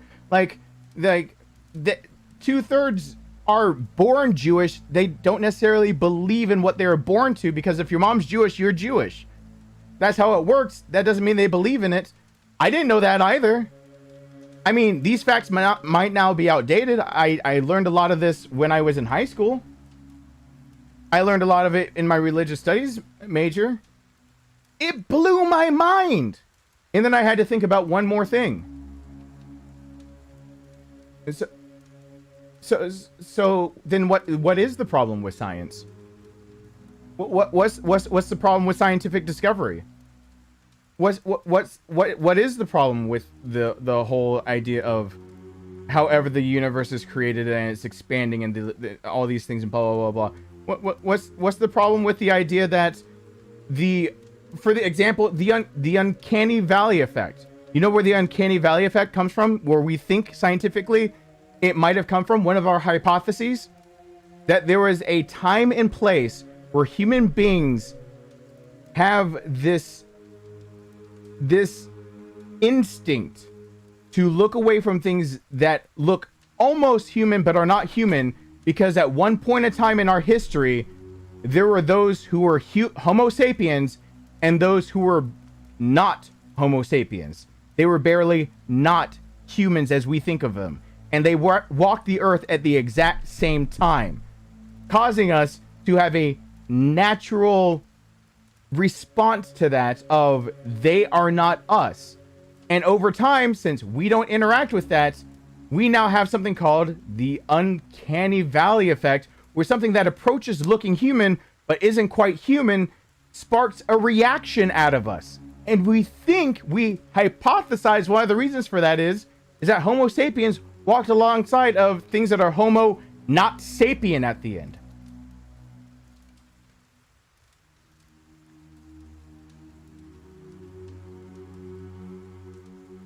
Okay, well, if I take now this teaching that I've learned, that this Jewish scholar is telling me that he straight up knows that we ganked part of Genesis off of a tale that's almost as old as, like, what is it, Gilgamesh or something, written like a few thousand years before that, about the world being created on a turtle's back, and that Genesis and Adam and Eve in the Garden of Eden is almost the exact same plagiarism of that tale. If he's saying that basically it's a morality tale and we know it's basically plagiarized, if he's saying all of those things and that what you're supposed to take from it is that human beings are going to be imperfect no matter what, then what's the problem with the science? What's the problem? What's the problem with the science? Can I have science, please? But no, I say science and someone messages me saying, as a fellow atheist, and I go, you're making a big leap of logic there, bud. I might just sound that way, but dude, you're being biased in the worst way possible, because what you're really calling me is educated and you're calling yourself ignorant. Ouch. Way to out yourself, you ignorant asshole.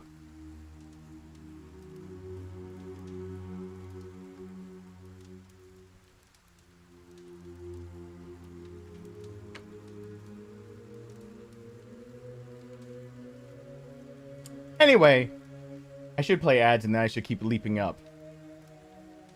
I do know that when I get riled up, my small intestines pop out more from my stomach. And that is this weird feeling that I know I'm not, I was told to be gentle about it, but that I'm holding my inside still in.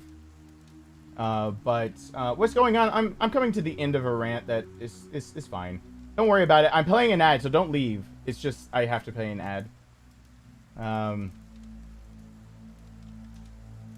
Oh, and Mike L, I'm so sorry. We would like to buy one child, please. It was on pause this whole time and I didn't see it. Or hear me out, create short while wearing shorts so people in short-term attention span will be intrigued to find out more. Ah! I show a little leg. Come to my streams to find out more.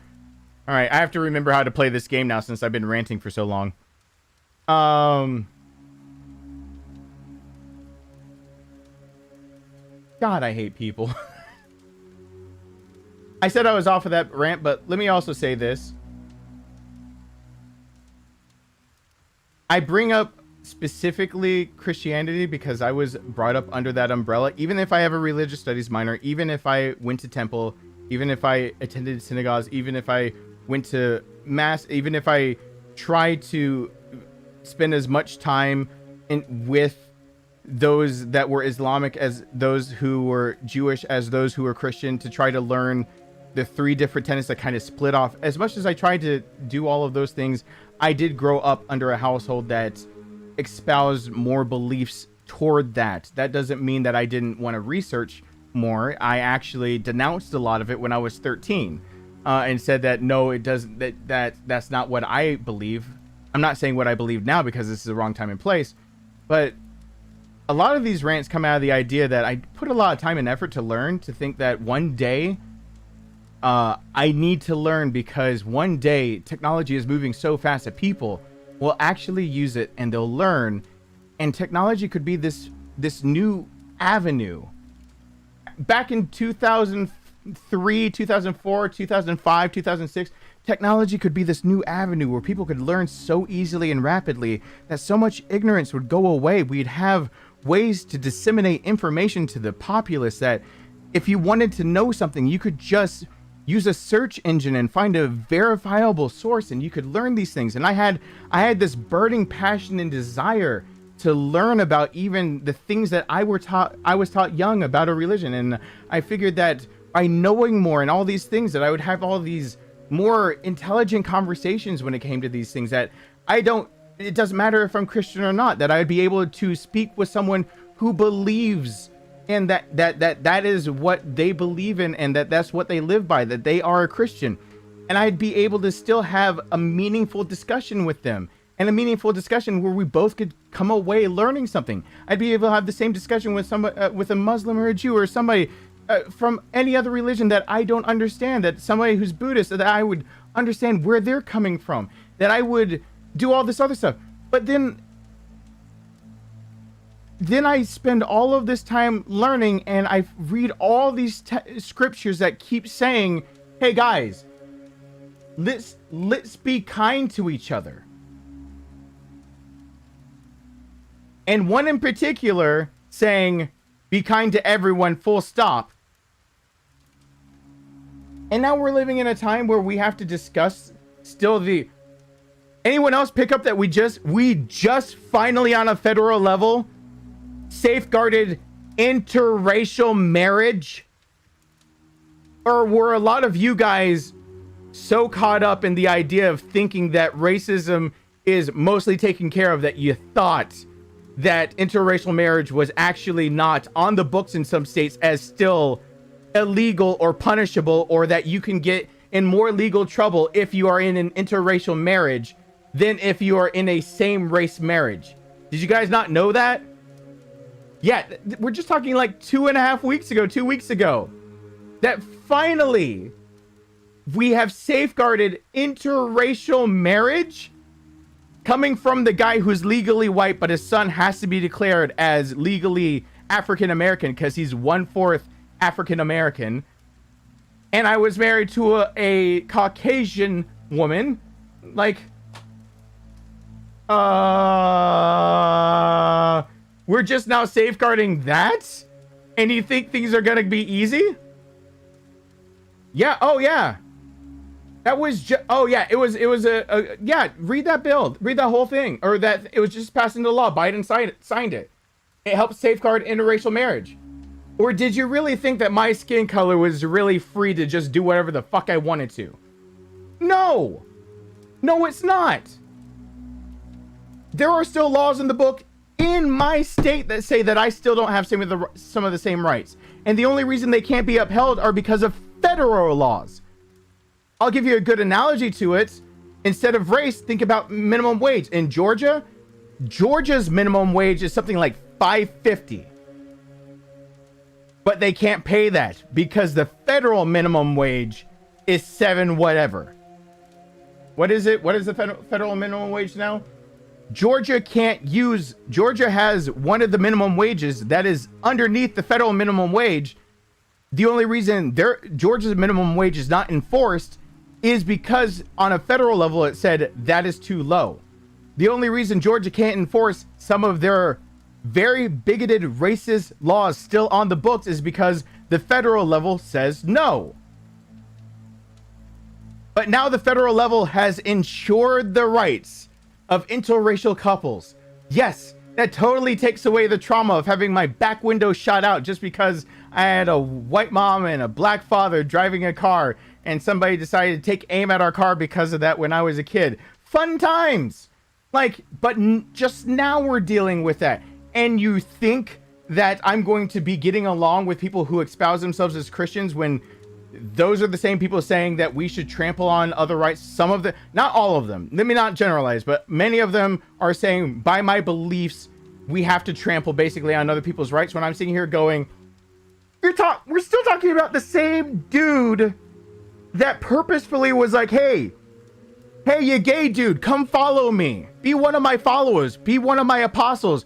We really do suspect that John, the only one that lived to die in old age, was gay. One of the 12, his potential wife being a prostitute, a former prostitute. The guy had someone who was embezzling, committing fraud, others that were thieves. Like, his last words of trying to help other people was to a thief on a cross next to him. This dude loved everybody.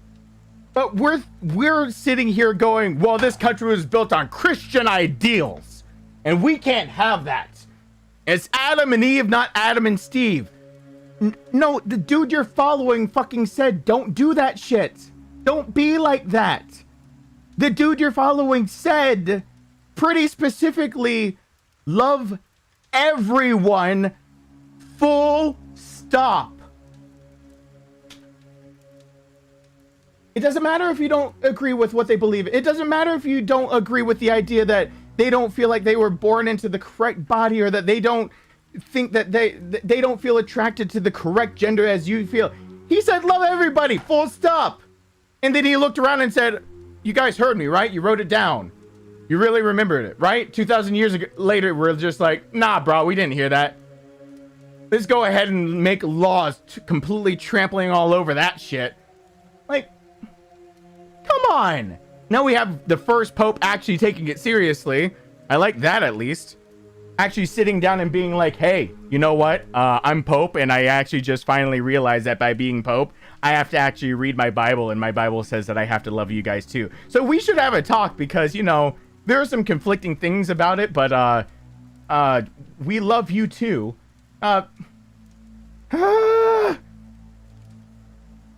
God forbid somebody else quote the Tower of Babel at me for why I should never touch another white woman in my life.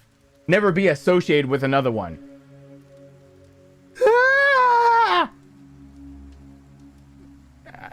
People who are uneducated, no matter if it's politics, religion, the law, even the basic things on science, if you don't have a baseline education on it, we should have a law to say you can't.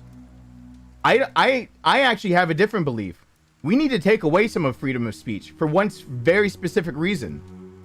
We need to make sure that, yeah, freedom of speech, just as long as you can actually prove you know anything about the topic that you're freely speaking about.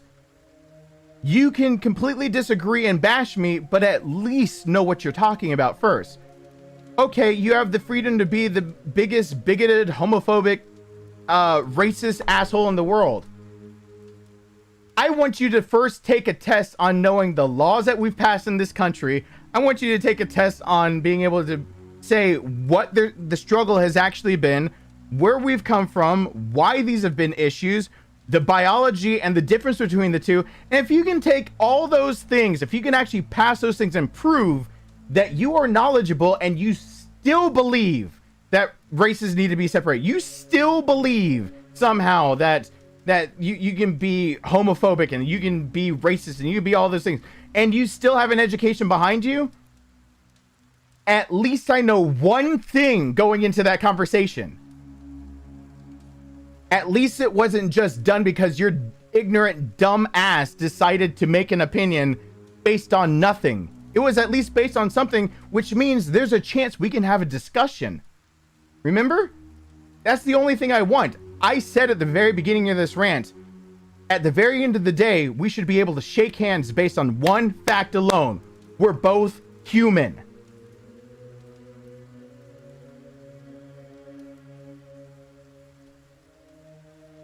So at the end of the day, I should be able to walk away from a conversation with somebody who believes that races need to be separated, is bigoted, hates trans rights, acronym army, they can go fuck off in their opinion, you know, tells me that any Christian beliefs I have are skewed, that I'm wrong, blah. And at the very end of the day, because they're at least educated enough on what they're talking about, that we can at least shake hands and go, you know what, we should talk again. We exchanged some information that I think we should think about. You know what? I see where you're coming from, and I hope you see where I'm coming from. I think in those conversations, we could honestly come away and say, you know what? I had a real hatred toward you. I had a bias toward not liking you because you were racist toward me.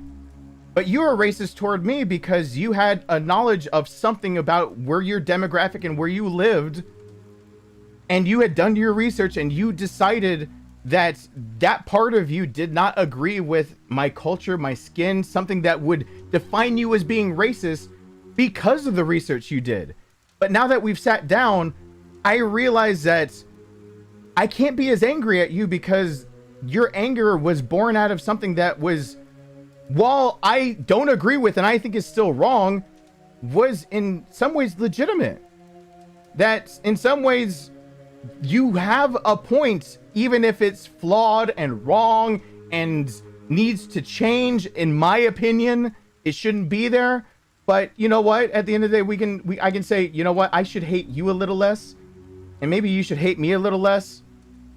Maybe we shouldn't even use the word hate, and maybe we should talk again, because maybe I should understand your viewpoint of how you could ever be so bigoted, and maybe you should understand my viewpoint of why that affects me personally, even if your reason that you're bigoted is because where you live and we don't even live in the same state, and how your bigotry can still hurt me a country, a state, a continent away. Let's shake hands and say, yeah, we're both human though. We can at least agree we're both human. We both have feelings. We can both feel hurt inside. We can both feel like we were done wrong. And maybe next Tuesday we can sit down and talk again. Maybe we can figure something out. And maybe it's just going to be a conversation where two people come to an understanding. That two people that I realize an actual other struggle that we don't want to acknowledge as a struggle. The struggles of those that were born into a society that taught them to be racist. Like I said, this algorithm that's being racist is racist because we taught it to be racist. So it was because of the racism, even if it was accidental, of the people on YouTube, even if they're good people that believe they want to be better in the future. Accidental racism is still racism. And at the end of the day, I want to be able to say, okay, well,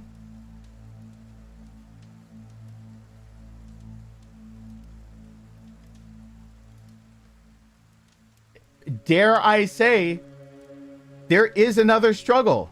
There's a struggle of those who are having to come out under the umbrella of their family lineage, teaching them racist tendencies, racist opinions, racist tonality and bigotry, that they have their own form of oppression, in the idea that when they go to say their beliefs, something that they were taught by their parents that they thought was right because they trusted the adults around them, they're the ones now told, well, you're just a bigoted asshole for saying that. And they get very defensive and they double down on it. And instead, I'm over here sitting there going, don't. Yes, this is a racist comment they're making. They're being bigoted. But hold on. Hold on. Where did they get that opinion from? If we get defensive immediately, we don't have the conversation, and then we just make more bigoted racist people. But if we learn all of a sudden that most of these things are usually passed down and they're learned things, they have their own struggle of what happens for the day that they realize that for 10, 20 years, they were fighting against people that they now see as completely as human beings that deserve the same rights as they do. And they're going, but for 10, for 20 years, I bashed them. I hated on them. I used racial slurs. I did things. I avoided them. I left them out of groups. I assumed things about them. I did all these things. What about them? They actually do have their own struggle. I mean, there are some assholes out there that do not fit under that umbrella. In fact, the majority of racist and bigoted people are assholes that don't fit under that umbrella because they're very far gone and it's going to be very hard to reel them back in. But there are quite a few that, if we just remember that that's how it goes, that's how it starts. It's a learned behavior. Racism is a learned behavior.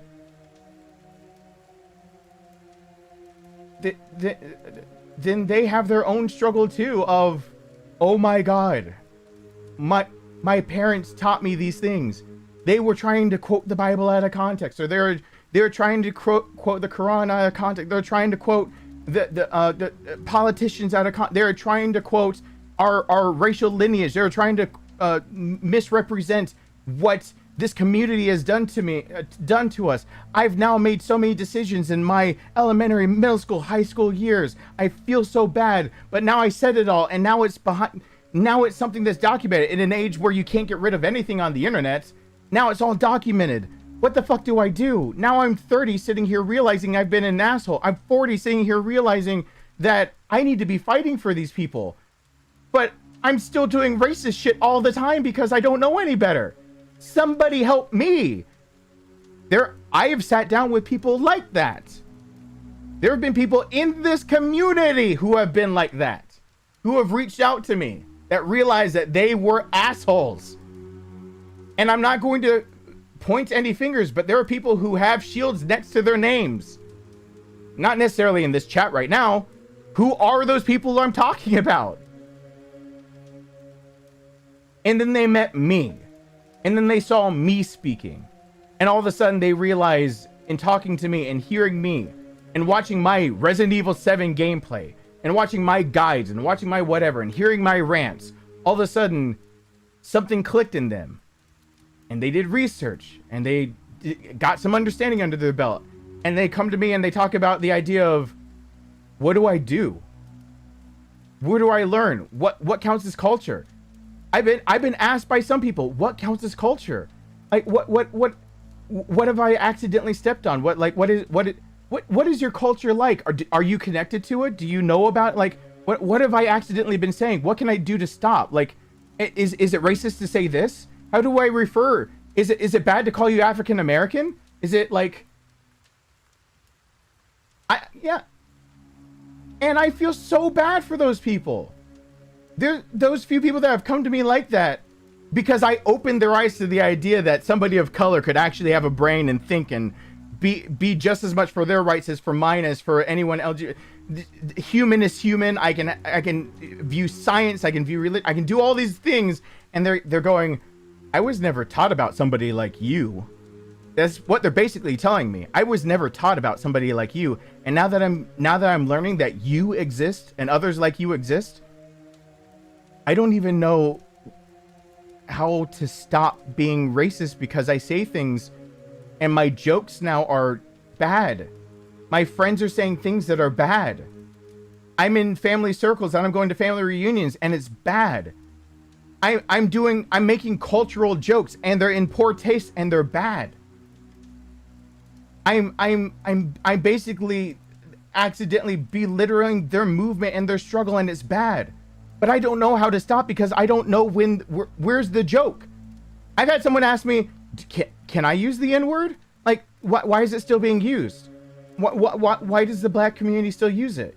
And me having to say therein is kind of like the idea of the word queer being used. That is some of the same parallels of it meaning a word that means strange, and it was taken to mean as a derogatory term for somebody who is homosexual or bisexual. And it's a term now being taken back by that community to make sure that it can't be used against them, except for the N-word was a word that was from the get-go had no meaning other than to be hateful. And it was a community that took it back. But now that they are using it as a cultural thing, it's now confusing on if you can use it or not. And in my opinion, there isn't a good place and reason to use it. If it just stops being used because its purpose is over, we can get past that. It was hateful in its inception. The hate can stop now. And they're going, oh, so like, but I hear white people saying it all the time. I hear white people, I hear white rappers, I'm like, okay, but that doesn't mean that it makes it right. It can be right in certain contexts. If it's trying to point out an injustice, it can be right in the certain context of making you realize that it's so jarring to hear the term. It's so jarring to hear the N-bomb drop that you realize you're listening to something that demands your attention. And whether it demands your attention because you should hate it and it's wrong for it to be said, or that it demands your attention because they made a really good point, and by dropping the N-bomb, they got your attention to listen to their point. There are nuanced parts of it, but at the end of the day, it's something we should be moving away from. So no, your family using it as a joke isn't a good thing. It's not okay. But I'm quoting like a real conversation I had with somebody. But it's like, oh, but my whole family says it just normally. But they say it with an A. That makes it okay, right? I'm like, no, it doesn't. Saying it with an A does not just make it right all of a sudden. Sorry. I felt sorry for them. And then I realized it's another struggle. But we're not going to talk about it. Because there's another end of the spectrum that keeps taking terms out of context and is too busy calling them some cis white male. I hate that term too. Cisgender is supposed to be the neutral term. The American Psychology Association's term for the term to mean the gender you were born into is the gender you identify and express. And it has become, in a way, a derogatory term. I hate that with a burning passion. You mean the thing that we're supposed to use as the base term to start trying to educate those that are younger that might have that might go through this struggle, that might have gender dysphoria, that might have to start contemplating who or what they are in the body they were born into, who have statistically higher suicide rates and bullying and every discrimination and going through all this stuff. But at the same time, those same people are encouraging to use a new derogatory term. Come on, don't stop. Don't do that. Calling somebody cis white male is now also derogatory if you really think about it, because you're doing the same thing they did to you. If you're in the boat where you're fighting for your right, that you're gay, lesbian, trans, that you're in any way spectrum, you're non-binary, you're whatever you associate with, however you express your gender, whatever pronouns you use. By doing that, you're making a new derogatory term when you're sitting here going, stop using derogatory terms. It's hypocritical. It's just, it's all baffling to me. And we can't have conversations about it because everyone always takes up arms so goddamn fast. They always want to go, we have a right to say it. Here's my pitchfork. Don't you dare. I have a right. I have a right. I fought for that right. No, you fought for the right to be treated equal. You did not fight for the right to be treated equal and then also equally be a dick. Like, You fought for the idea that everyone should not be an asshole. So don't make a new term that can start being derogatory. Yeah, I don't approve of people saying, yeah, those cis white people don't get it. No.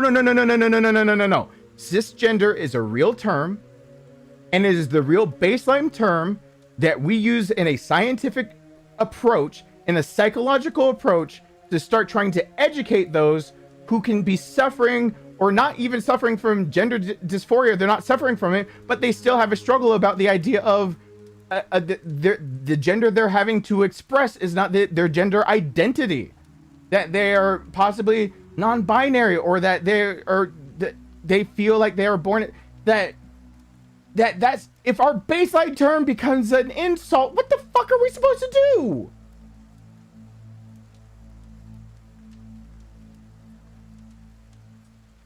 I'll end my rant easily with saying this. It's something that I've had to pull up way too recently. Way too recently. I'll say this. You want to know the terms that we have to go on? You want to know the real terms to go on when it comes to that? And why, if you bastardize any of them, you're going to get on my shit list? Let's talk about them. Real fast. Terminology. I am reading straight from American Psychiatric Association for this one. A little bit different. APA. Cisgender. Do not make it into a derogatory term by calling someone cis white anything. You are hurting your own cause. It describes a person whose gender identity aligns with the traditional sense with the sex assigned to them at birth, meaning that basically the traditional sense of, and this is a societal definition basically in there, that they identify with the body they were born into, the gender they were born into, and the even their sexual orientation sometimes is included in that terminology. Gender diverse, like an umbrella term describing individuals with gender identities and or expressions, and includes people who identify as multiple genders or with no gender at all. Gender dysphoria, a concept designated in the DSM-5 as clinically significant distress or impairment related to gender incongruence, which may include desire to change primary and or secondary sex characteristics. Not all transgender or gender diverse people experience gender dysphoria. So that part isn't a struggle for everyone. I'm just reading terminology. If you hear anybody start bastardizing this shit, we're in a lot of trouble. That's my point for this. Because we currently have a SCOTUS case going on for somebody who is really questionable whether it's really them actually discriminating, or now the person that had been discriminated against became the one that discriminated and became the bully. It's a really fishy case, but a baker a long while ago, I thought, solved it, and yet SCOTUS is having to hear it again. Gender expression. What it sounds like, how you express the gender, not necessarily the one you identify as. The idea of the traditional expectations. As, for example, girls wear skirts. That would be a gender expression. Gender identity, a person's inner sense of being a girl, woman, boy, man, some combination of both, or something else, including having no gender at all. That's an important designation to make. You hear in there, after this, I'll say non-binary, a term used by some individuals whose gender identity is neither girl, woman, nor boy, man. Now you're going to see where I start having a problem with some terminology that's coming up, because there can't be a good thing to bring to Congress floor. I'm going to tell you a real true story of why I sometimes disagree with the idea of saying that people should identify as gender fluid. We've already got a term for that. And I know it feels weird to say that we've got a term and we've got a way to try to, but we've got to start solidifying. If we're gonna include it, we need to identify it very concretely, and we need to identify it in a way that we can then look at it in a way that would benefit the community. The reason why I don't like that term, we've got two terms already that help identify that already. Gender identity means in its definition, possibly no gender at all, or male or female, or both, and non-binary, meaning the exact term of whose gender identity is neither girl, woman, nor boy, man. By that definition, when you go by non-binary, the more strict definition is they might not relate to either, or they might relate to both, or it might be on a spectrum. Like, you have to be, if you start saying other terms, what do you bring to Congress floor? What do you bring as legislative reasons? When you start throwing out so many different genders and terms and all this stuff, you muddy the water. I want your rights too. I want you to be just as free as me and anyone else. I mean, I'm half black, so I'm not free, but let's be real here. I have my own struggles, and I have had to get over them. I got the scars to prove that my skin color has, even my career has dictated. YouTube has basically taken away and given other people my money because of my skin color. I mean, even on the platform I'm talking to you on right now, I've been discriminated against for 7 years. But when we talk about these terms, they were put in a more concrete sense for the idea of, if we all bind, if we all come together around these kind of terminology, we can then put into legislative, into these bills, into things on Congress, or into the idea of these are human beings. It doesn't matter if you're not them. It just so happens they're non-binary. It comes out of Congress for, what is that?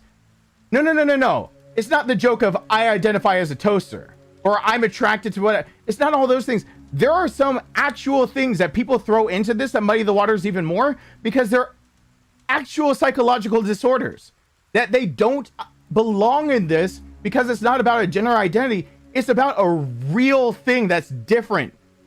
And I'm not shitting on people that, like, one of the first things that has to happen for a lot of things is seeing is if there's a hormonal imbalance. But for some other people, if you're attracted to a wall, that some people have tried to say that they're part of this movement and they are literally attracted to inanimate objects. Okay, that is a different disorder. That is not part of this movement. I'm sorry. No. We are not. No. That is different. That is not the same.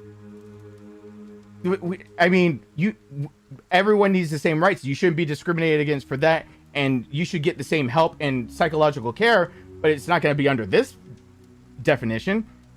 Sex, gender assigned at birth is another definition. Sexual orientation, transgender. Those are the terms. Those are the ones that need to be hitting Congress floor.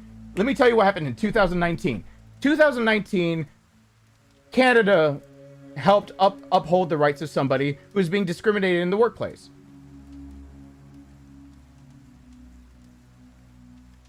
They won the case, and it was considered a victory. Canada, by the way, if you didn't know, is still basically owned by Britain. It's not one of their actual places. It's not one of their 12 that Britain actually owns, but it's one of the 2 that are like provinces. So, basically still. Anyway, for anyone Canadian that doesn't realize that possibly that you're Britain still has a little bit of a hold on your shit. So anyway, there was a ruling in 2019. The defendant named Jesse was said that they were being discriminated in the workplace. Their workplace, they kept being referred to with the wrong things, the wrong everything. Basically, they were saying that they were using it to be disrespectful on purpose, harassment. Go look up the case in 2019 that was won, because my jaw hit the floor when I saw that the case was won primarily on 3 terms. That they were being called sweetie, sweetheart, and honey.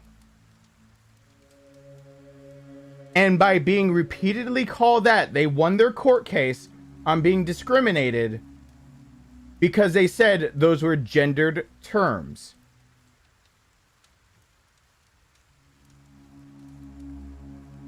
Okay, I read the entirety of what happened. And yeah, there was some discrimination in that workplace. There were some things that were happening, but it wasn't the pronouns that ended up winning the case for them. It wasn't the idea that people were purposefully using the wrong pronouns. That's not what was proved in the court. The court sided with them ultimately over the idea that sweetie, sweetheart, and honey are gendered terms. All right, I'm going to talk to you really quickly from Georgia down here. I'm going to talk to you as somebody who knows a lot of people across the pond in the UK. Sweetie, sweetheart, and honey are terms of endearment or anything that you're going to hear in just about any fucking workplace in Georgia or across the pond, and they're not gendered. I'm sorry, they're not. They're just not. If you ask not to be called that, I understand. I get it. I really do. I ask people, do not call me Steve. I do not like it. I make a very big point of saying my name is spelled with a PH for a reason. You cannot shorten it. You cannot shorten that shit. That's why I say it. Don't shorten my name. I do not like Steve. I prefer not to be called Steve. I, at one point in my life, needed to go by another name, one of my middle names. I didn't want to be called that anymore. I only went by that because there were like 4 Stevens in my class. I kept saying, I don't want to be called that. When people purposefully call you that, that is being hurtful. That is harassment. That truly is. But when you're using a term, when we are starting to declare that the word guy is not gendered and dude is not gendered, but girl is, we are up shit creek. Yes, as Scottish person, we use terms often and they're innocent. Yes, Lewis, I was specifically speaking of, I know in Scotland in particular, yes, the terms are used quite often and they're completely innocent. It really doesn't matter who you run into. If you go to Scotland, you're gonna run into somebody. You're gonna be called, if you're male, female, black, or white, it does not really matter. At some point, someone's gonna call you sweetheart or honey, sweetie. They're gonna call you that. If you come down to Georgia, I'm gonna guarantee that's gonna happen to you too. Eventually, you're gonna run into somebody, and it doesn't matter if you're male, female, trans, non-binary. Like it really doesn't matter what you are. You're gonna run into it too. But we can't have the double standard of saying that those are gendered, but guy, because people keep saying, hey guys, and my guy. There is a major debate going on whether that's a gendered term anymore. What? You're telling me that there's a case that their rights were decided on over terms of sweetie, sweetheart, and honey, but guy is now gender neutral? What?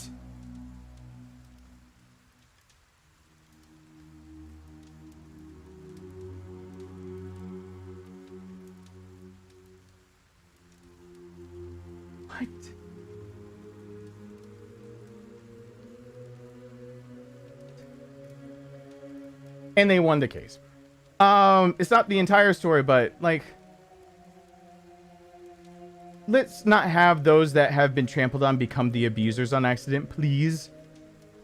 And especially for those who keep saying things like why I even have gone on rants, and I promise I'm playing the game. Why I've gone on rants about Karen being racist. It is because now when you go Google a stereotypical Karen, you won't find a black face in the crowd. Which absolutely proves the point that when it was first as its inception, it was the idea that it would always be a white woman throwing a hissy fit. And now people think that it's not a racially charged term in any way and joke around about some Karen doing something. And I'm sitting here going, don't use that term. I know it sounds funny. I know sometimes it's not a joke, that you're just trying to describe like that Karen was doing something. But when people start saying, oh, you can tell she's a Karen, and the stereotypical Karen is white with a bob cut, you're just kind of proving the point that it is actually a term that has a racial bias to it. Stop. Like that's what I mean by accidental racism. Like it happens all the time. And people swear up and down that Karen isn't a racist thing to say and whatnot. No, it most certainly can be construed as that. And go fact check me on that. The first instances of it being used are references to white women asking for management, not black, white women. And then when you go Google the stereotypical Karen, you're going to find a lot of Urban Dictionary, people talking about Google images searches, and they're going to be predominantly white middle-aged women.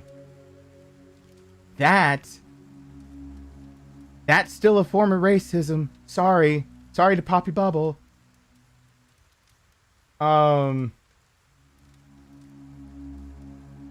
That's what it's turned into to a lot of people. That Karen was just a stand for an entitled woman. That's what Jacob, you're absolutely correct, and that's why people keep using it. But it's the idea that people become so blind to what they're using that they completely bypass when someone says a typical Karen.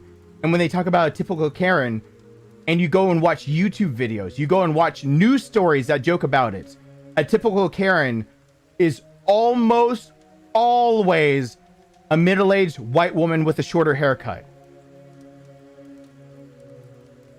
That, and in its inception, it was meant to mean a white woman, not a black woman. Its inception was to mean a white woman. So for people to try to say it's not racial or anything like that, no, that's a little bit of accidental racism. It's an accidental bigotry. That's the kind of stuff I mean. Just like it's accidental bigotry calling someone cis white man. No, if they're a cisgender Caucasian male. If you want to actually call them out for what they are, use the fucking terms, please, and don't hurt the goddamn movement, especially if you're a part of it and you'd like some of your rights. Don't start making up new derogatory terms. You want to refer to that male over there that is not agreeing with you, and you would like to point out the reason that they're not agreeing with you is because they don't quite understand what you are talking about. And the point you're trying to say is the reason they don't understand it is because they've never run into somebody maybe in your situation or your friend's situation, or they have no relation to the movement. And you want to make the point is because they've always been in a culture of cisgendered people, and you want to call them out on that because they are a cisgendered Caucasian male. And because of that, they've had the opportunity to overlook the issues. You need to make sure you're picking your fucking words really carefully, because that's exactly how you should be referring to it and exactly how you should be addressing it. If you're addressing it in any other way, you're probably getting it wrong and hurting your cause, because you're just going to get their defenses up. Think about two situations of me going and saying, look, they're struggling. You were born. You got to be born into a place where you were born in a primarily Caucasian neighborhood, where it was the idea of a man, a woman, 2.5 kids, and a pet, like a dog and a cat.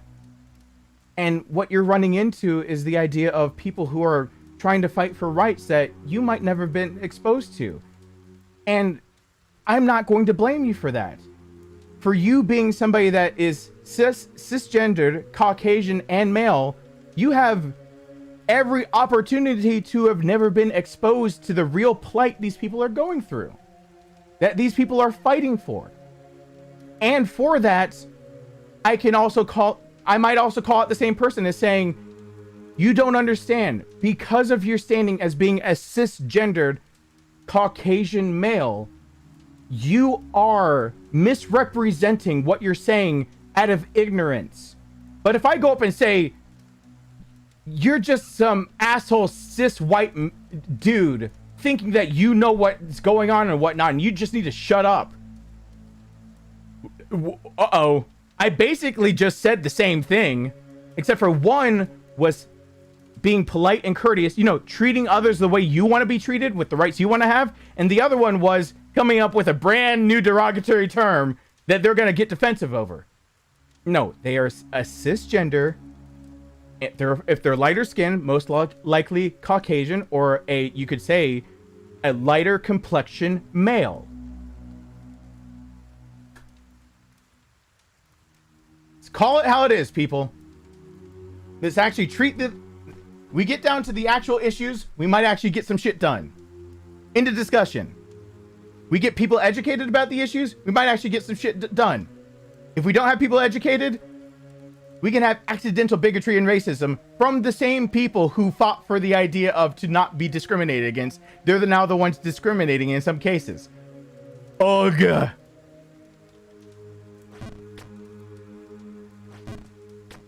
Oh. Anyway. I know some people hate when I go on those talks. I don't care. Because at the end of the day, for those that stuck around, it might mean something to you. And I care about you more than I care about the people that hate about those talks.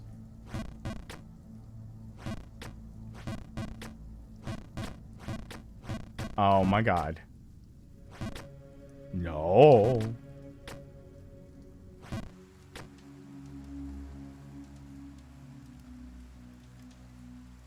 Video talks about how men talk about women, but I'm sorry, using the term doll is not a problem. PC gun.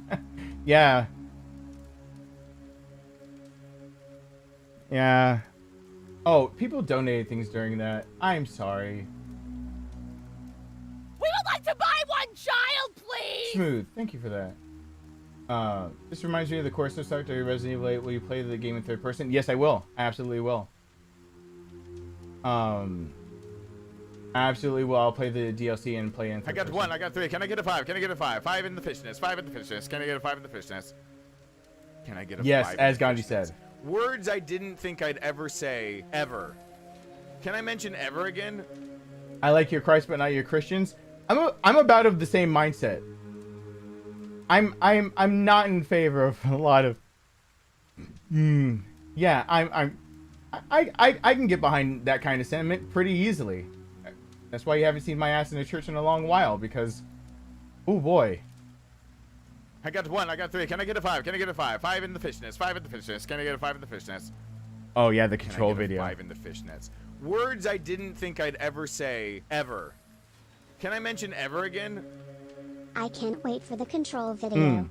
I may have to watch it on VOD. Jacob, if you want to watch the entirety of the original, my first playthrough, the first part of Control, I just learned I can edit videos now over 3 hours long. I'm going to be editing it as a true video on demand, which means my long ass rant in the middle of that was over like an hour, 2 hours long, will be cut out for most of it, except for the parts that help make my point in the game. A lot of that will actually be cut out and set aside for later use, like for a later date. I'll just download it. And so if you want to hear the entirety of it, you're gonna have to go and like your feed. It should be in the live streams playlist, because I think it's still unlisted, or you have to go look in your notifications or on Discord. But if you want to hear my long ass rant talking about quantum astrophysics and like manipulation of everything, blah blah blah, and me figuring out something because of the term hiss being coined and then reading a document, I'm gonna be editing a lot of those videos in this next week. I'm working on that. I'm working on making a lot of video on demand based on what I've done in the past of recording things and not having shit on the screen and saying I'd be making a video later about it. I'm doing that. I've been working on that. So, all right, let's go now.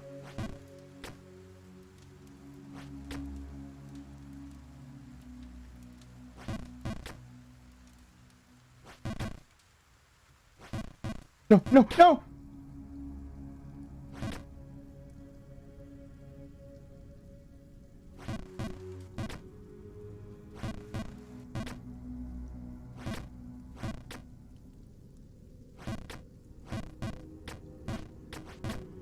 No.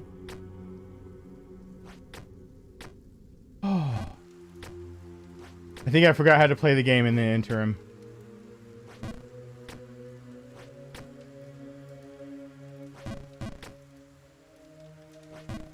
No, no, no!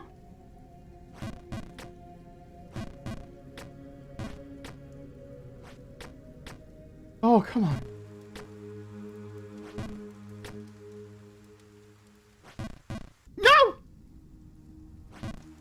I got higher than this. I can do this.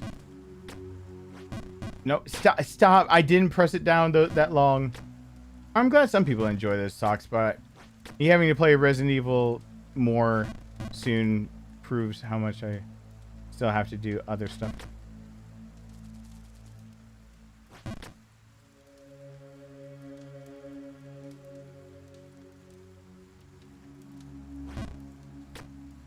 Uh-oh, okay. Uh-oh, uh-oh, uh-oh!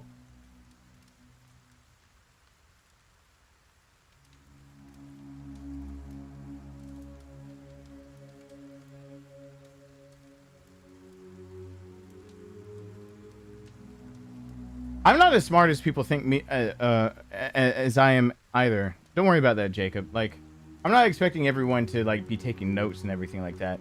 I just hope that people do their best with whatever faculties and in whatever capacity they can. They're just doing their best. I don't have some expectations, but I've been the first to ever. I'm always the first to dog my intelligence. One of the biggest reasons in my brother's eulogy, I said that he is because of what he could contribute, and part of it was, I feel like I'm just undereducated and ill prepared for what he could have accomplished as compared to me. I never view myself as actually intelligent in any way. I know I have a capacity to learn and pick up on things quickly, but that I've never viewed that as intelligence, really.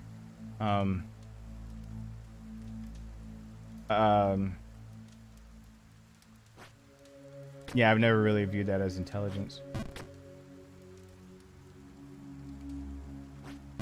No, no!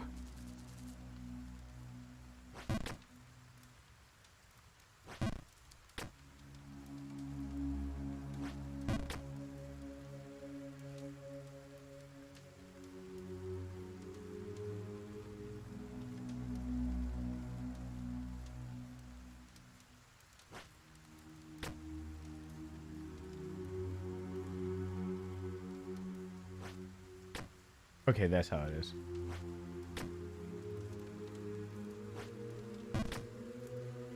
Oh God, no. No! No! No! No! No! No! No! No! No! No! No! No! No!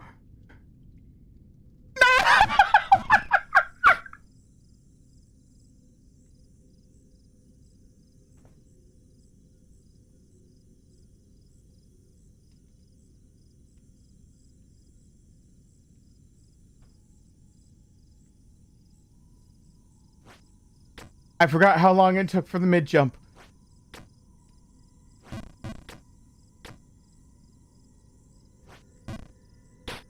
Oh. It takes a lot of muscle memory for this, and my muscles forgot the mid jump. Oh. Fuck you!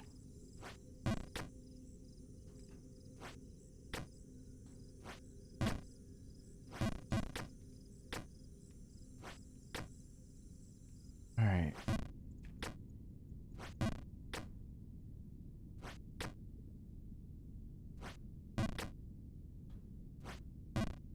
No.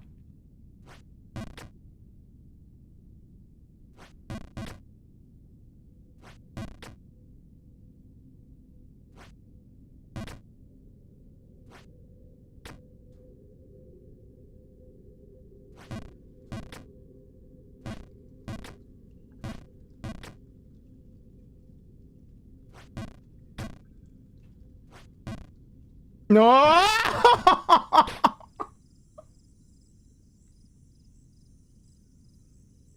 Oh. No, no, no, I overjumped. Oh, oh, oh, oh. Oh no.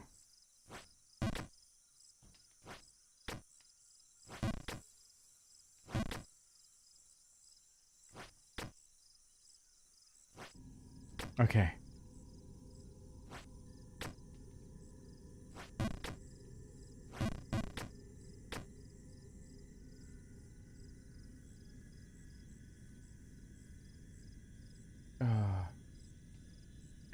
sorry.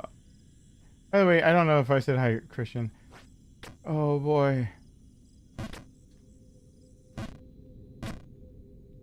Come on.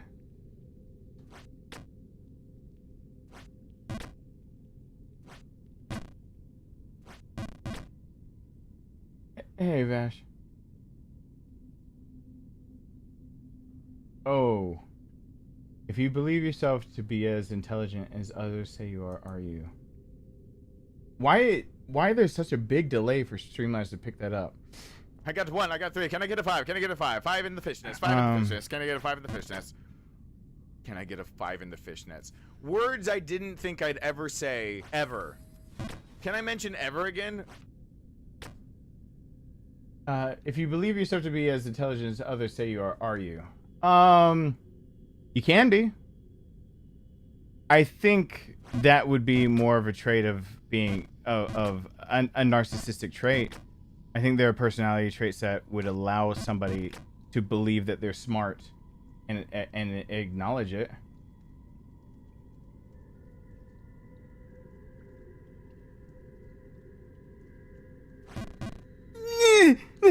No, please, no.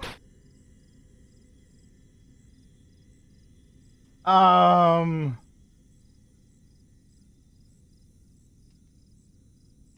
no, it's still blued kind of a bit. The blue's fading out a bit. No, the majority of people actually there's a study put out not too long about that. Somebody made a YouTube video about it. Some psychology channel did. They pointed to the study. I went and read the study. The study is pretty valid. It was peer reviewed. It's pretty good. If someone could find it, because I've got it saved, but you know, I don't know. When I read a lot of papers and see a lot of studies, no. When I read a lot of papers and I see a lot of studies, people would be surprised that I don't remember the titles of a lot of them. I don't remember. I mean, a lot of these papers that we're talking about, a lot of these papers are like really long-winded on their titles, just naming the damn things. No.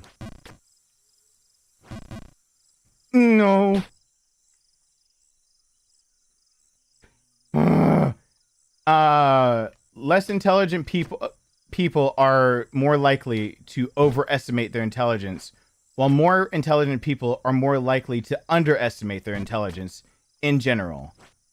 And the generality of it comes from this. Those who are more intelligent, the more they know, the more they doubt how much they know, because the more they know that they don't know. So, in general, people that are less intelligent will not necessarily exaggerate. That's not really helps us identify useful studies without reading them.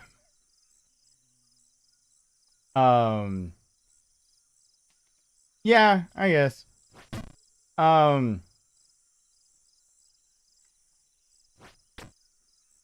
Yeah. It's just hard when I need to be able to quote it because I want people to be able to do their own research, and you know, I'm sitting here not being able to remember the paragraph that the title was. It's the idea that those who don't know as much will usually overestimate how competent they are and how much they do know, because their own ignorance leads them to believe that they know more than they do. While those who are more intelligent, it's the idea of learn one thing, have one question answered, have two extra new questions. The more you learn, the more that you actually feel less intelligent. And there's a big correlation for that. So many people who are intelligent will undervalue their worth, and many people who are less intelligent will overvalue their skill, ability, and worth. Fuck!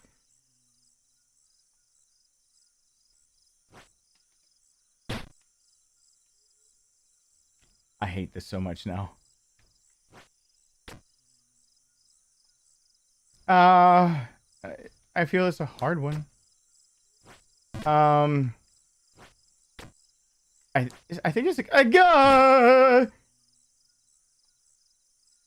it's it's a double-edged sword a bit, because you also, that study was kind of done in a vacuum, if I remember correctly, and that vacuum more or less being people asked to take self-assessments, and honestly, in self-assessments, people can basically say whatever the fuck they want to, and they had very little, at least in the appendix, where I saw a lot of where the data was coming from. A lot of it was coming from these assessments that were kind of done in a vacuum rather than like on the job, blah, blah, blah. So in a way, I'm not saying necessarily no. I'm saying it depends. But I guess if I had to make a generality, it would lean toward no, if that makes more sense. It would lean toward no. We would like to buy one child, please!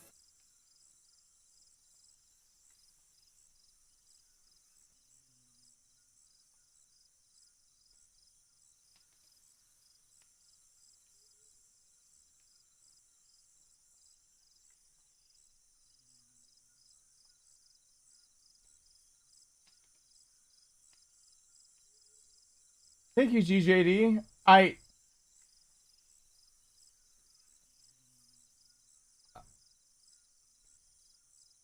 You might see why that just caught me by surprise.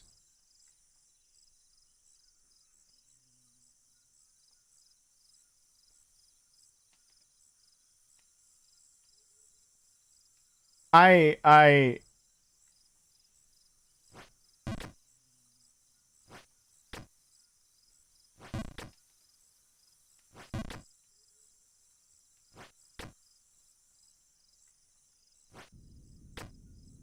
wasn't expecting that message. I'm gonna wait for a second because that's one of those questions of I didn't ask you how you're doing. And I meant to. If anything, if things have gotten better. And now, oh God. And now apparently I might have not streamed long enough that I missed a step or two. Or a development or two, if you will.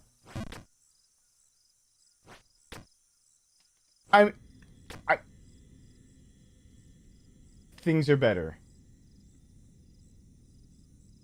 I'm glad things are better. Yeah, just... Ow! You just have to excuse my flat affect on that one. I'm sorry.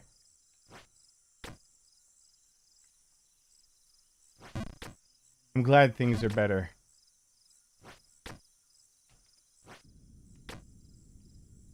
I really am. I really am. I have more to ask, but I feel like it's too personal for a live stream.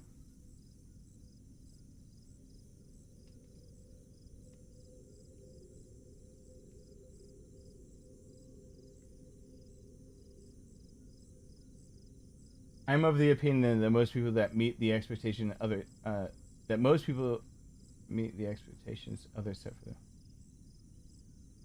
But the question I presented feels like a trap question because it is asking about complacency to me.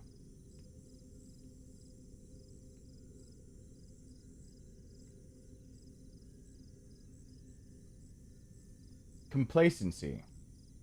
Do you mean compliancy or complacency? Like, to be compliant with the idea of what they're doing? Or complacent? Yeah, that's it. I'm glad things are getting better. Oh God, finally.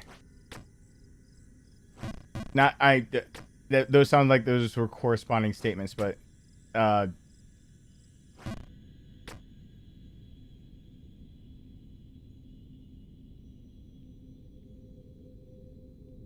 happened over the last 12 days.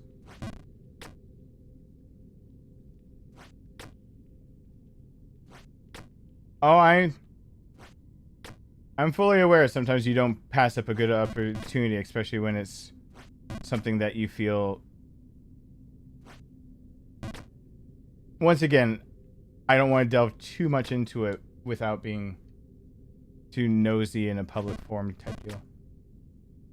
If people say you're smart, you believe yourself to be, and you stop trying. And if people you're stupid, you try harder. Yeah, that is actually true. Oh yeah. If anyone that comes around my son gets in trouble calling him smart. That is a rule I set a while ago.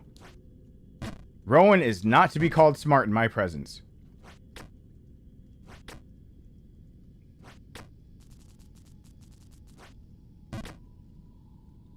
Rowan just took had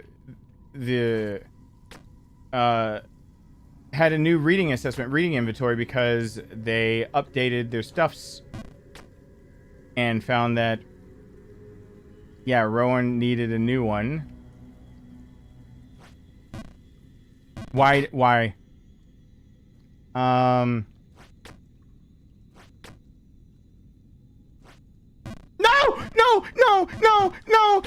Fuck the RI. Can I find the RI really quickly? What it means? What I can say? There's actually you can actually find the YouTube video of it because the experiment was recorded. Part of it was a bigger sample size was used, but it was the idea that if they did it with children first. If you gave a child a task, an assignment, something that was mildly difficult, but they could accomplish, they had two different parameters set for it in general. One is that they were told, I can tell you, good work. I can tell you tried very hard. And the other one was, good job. You must be very smart. And then they tried to hand them more work that was harder. Those that were told they were smart were much less likely to try the harder thing out than those who were told they must have tried hard. Because they were affirmed, those, even if they were of the same intelligence level, those who believe that they're smart believe they have no room for growth, and that's true. The reading index, Georgia reading inventory. I tried to go over the RI, like Rowan just having that done again. Holy crap.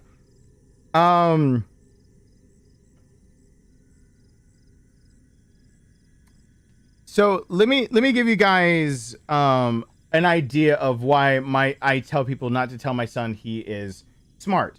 It's for what I just said right there, and I have good proof of why I would not want him to be told that, because I want him to keep trying. He just had to redo the reading inventory, the Georgia reading inventory, and as the scale reads, Rowan's it is an assessment designed to evaluate students' reading ability, monitor the reading progress, match students to books at their reading level. The results are used in a number of ways. They're used to determine the student's reading ability compared to grade level performance standards. That helps them tailor, educational preference, like what they need personally. Results then used to monitor progress over time to see if they're growing. It's measured by a lexile. A lexile is a valuable piece of information about their ability and the difficulty of the text.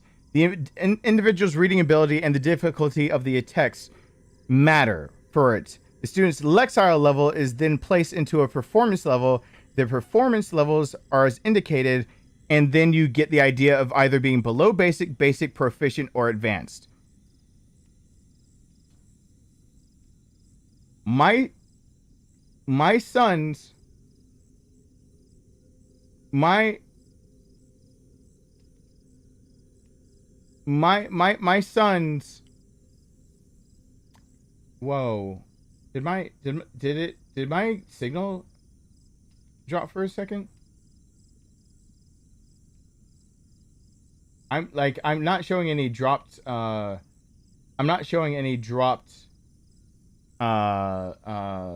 packages. Okay, good.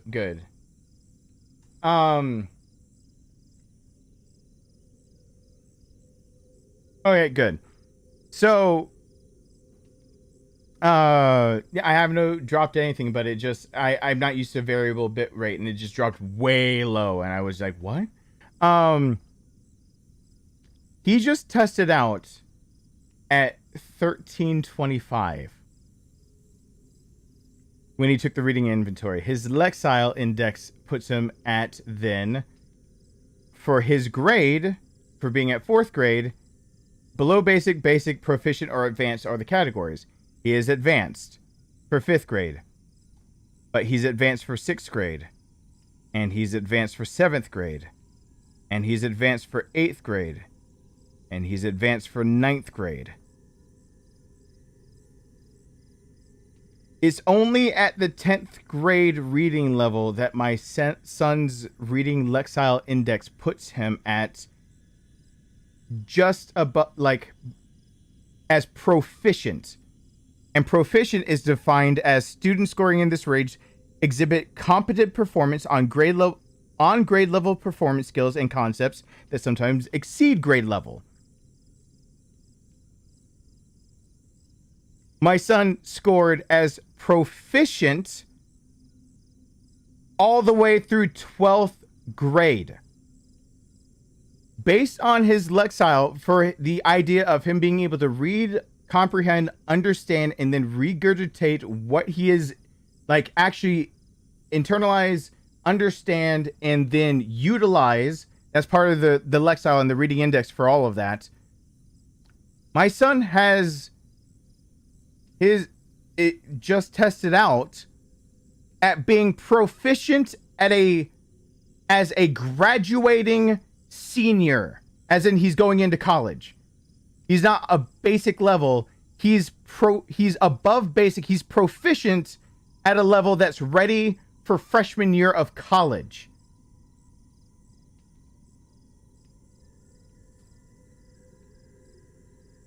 Because of that, I do not allow people, because of shit like that, I don't allow people to call him smart. Because there's not a single book in the friggin' library that fits his Lexile index. Anything he wants to read, he understands. He gets concepts. He really does.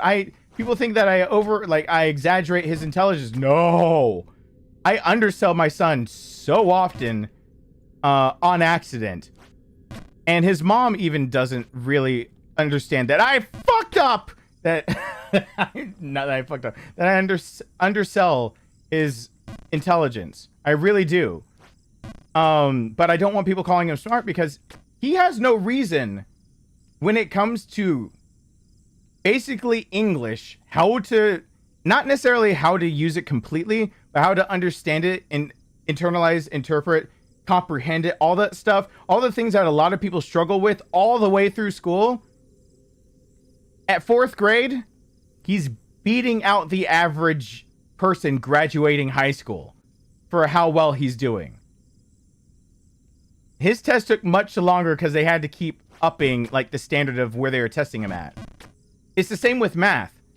They're supposed to test you at a certain level, and they're not supposed to stop until you can't pass it. But they keep stopping because his school doesn't have the next levels up. He's maxed out at his current school right now for his math index because the highest they'll test is 7th grade. He's already tested out at top of 7th grade as being advanced. So they stopped. No. Please, God.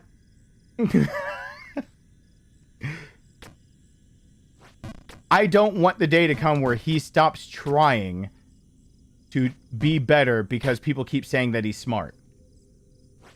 So I have done a little research on that particular subject, Jacob.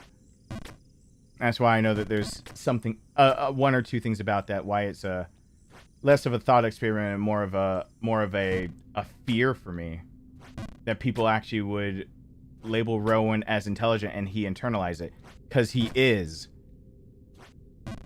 But most people don't realize that kids that are as gifted as my son are actually considered special needs children in the same vein as needing just as much specialized help as those who are special needs because they have a literal retardation of sorts that is bringing them down. Because the drop-off curve for how well they do in the school system, their dropout rates, and just basically their social life, their way of interacting with others, there's a certain, it's around 9th, 10th grade where it just bottoms out, and basically anybody who's been average their whole life, on average, will overtake them big time if they believe that they've always done enough. They don't have, Rowan has no reason to grow right now. In fact, by every metric that there is right now, he has no reason to be in school to do anything that they're doing for the next few years. He can just learn it at home. I can just hand him a history book, and apparently with that history book, he's proven that he can understand. Oh God, why? He's a special needs child because of his intelligence. And it really does scare me that people start telling him wow, how intelligent you are. That scares the shit out of me. Because one, that puts a pressure on it. And second, there's also the other part of it of God. The idea of when I was told I was intelligent, and the idea of like my intelligence was now a defining feature of me. It was always this constant anxiety of what if I'm not intelligent enough anymore? Like being told you're intelligent when you're young is such a bad thing. Because without it being quantified, it's like something that you can lose one day. It's like this tangible thing that all of a sudden, like, you're labeled with it. It's a part of your identity. But you were labeled with it. You were told it. You were given it. Can you lose it? Can one day you just not be gifted? Can one day you just not count as being over average? Can one day you just be not the thing that helped define who you fucking are? Like, because it's something that now is given by a school system as a label and by people, is it something that can be taken away? Is it something that you can grow out of and lose?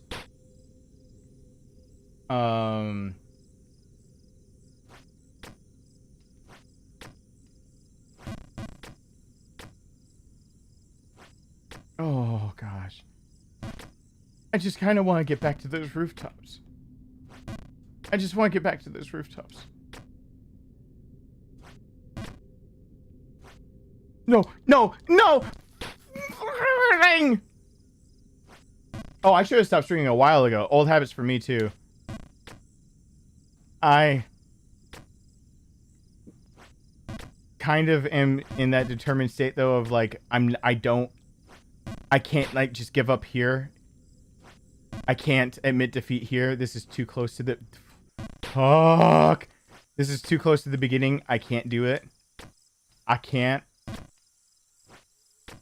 quit you.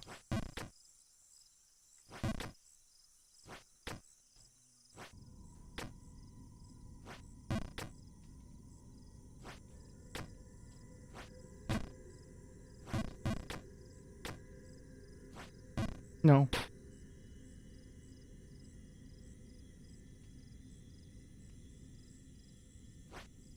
Ah!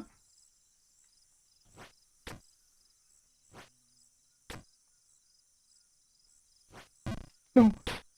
Oh, come on. Ah. No, this game won't beat me. No. If I have to give up on this game tonight, I'm coming back to... I paid $10 for this bullshit.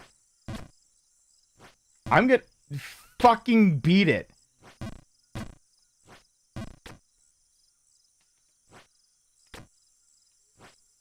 This is garbage.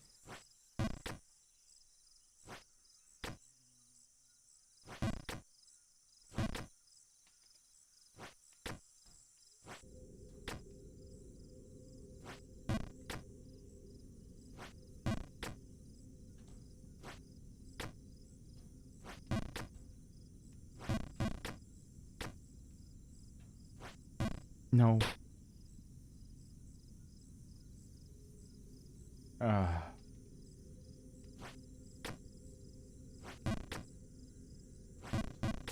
Yeah, well, Rowan's going through a lot of problems right now. He's struggling. I guess it's late enough to even say he's struggling with the idea of what I had to go through today in a way. When I went to vote today, there was a guy dying and no one was paying attention. And so I had to be paramedic, except for I wasn't the only one with me voting. I took someone else to go with me to go vote, and it kind of traumatized them. And then I was late picking up Rowan, and Rowan realizes the toll that can take on me once I have to like internalize, you know, what I went through and what I was doing. And so he's worried about me, and in his own sense worried about the idea that, you know, at any point in time, people like us might be needed to help out. Oh God. I said it might come up. I never paid for Ninja Gaiden. That's the big difference.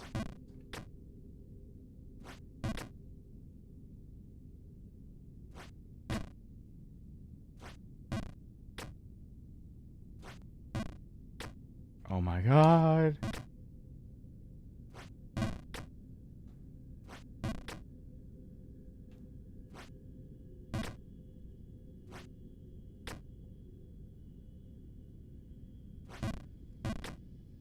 Like, I ain't got cash to spare other if it's trying to get me a tax break because I'm running out of money for the fucking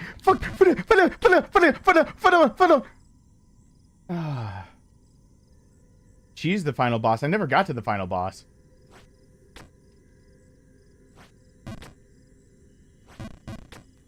Well, no, I did.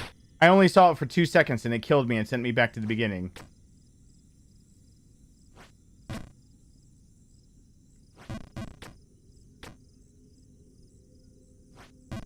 Oh, come on. I'm not hitting it for that long.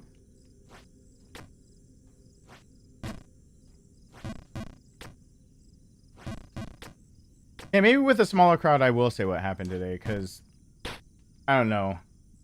Oh, I can say smaller crowd, but I know somebody that this might make angry, so I don't know if I want to like stress them out at work.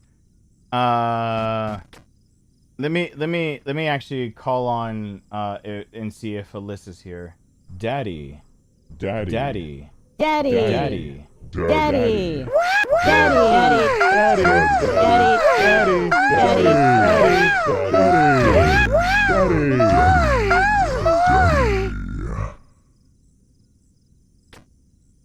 She might get infuriated by this story, so I have to call on the powers that be just in case. That'll bring her out if she's here.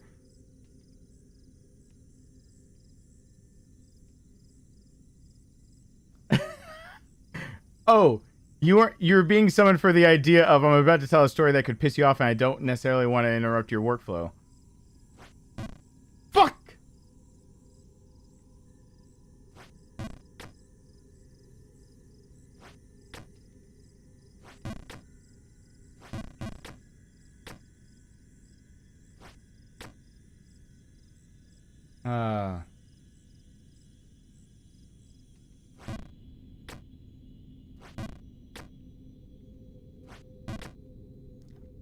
Well, Alyssa, are you in a position to be okay being pissed?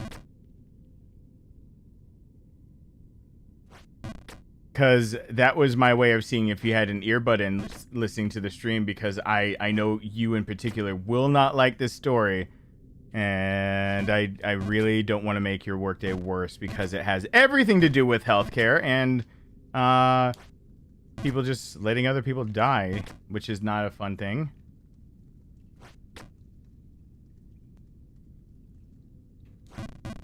No, I did not. Oh God, yes.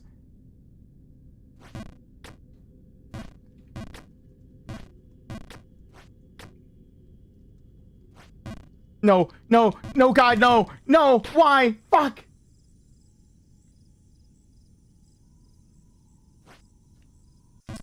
I am not okay.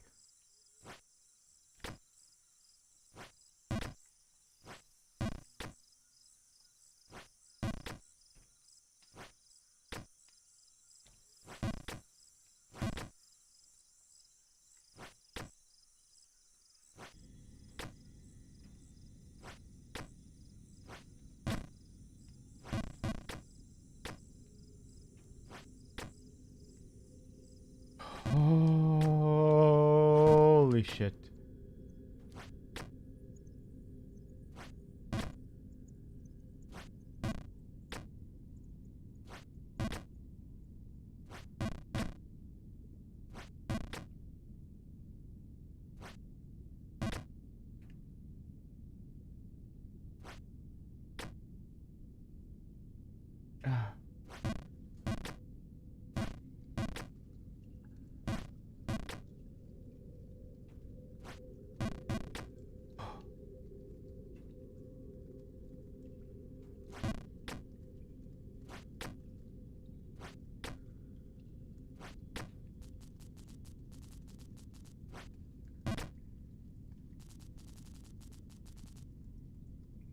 Tell the story. Okay. Oh boy. No, no. Okay. Oh.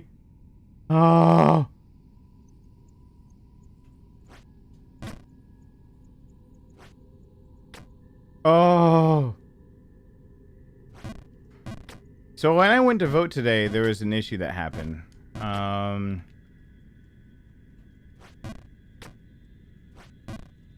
No, please, please, stop. Fuck! I went to vote and did all my shit, did what I was supposed to. There's a gentleman in the corner of where I was voting. It looked like he was sitting in one of the places where the poll watchers are supposed to be, making sure everything is legit and everything. Probably, I assumed he was in his 60s. I was correct on that.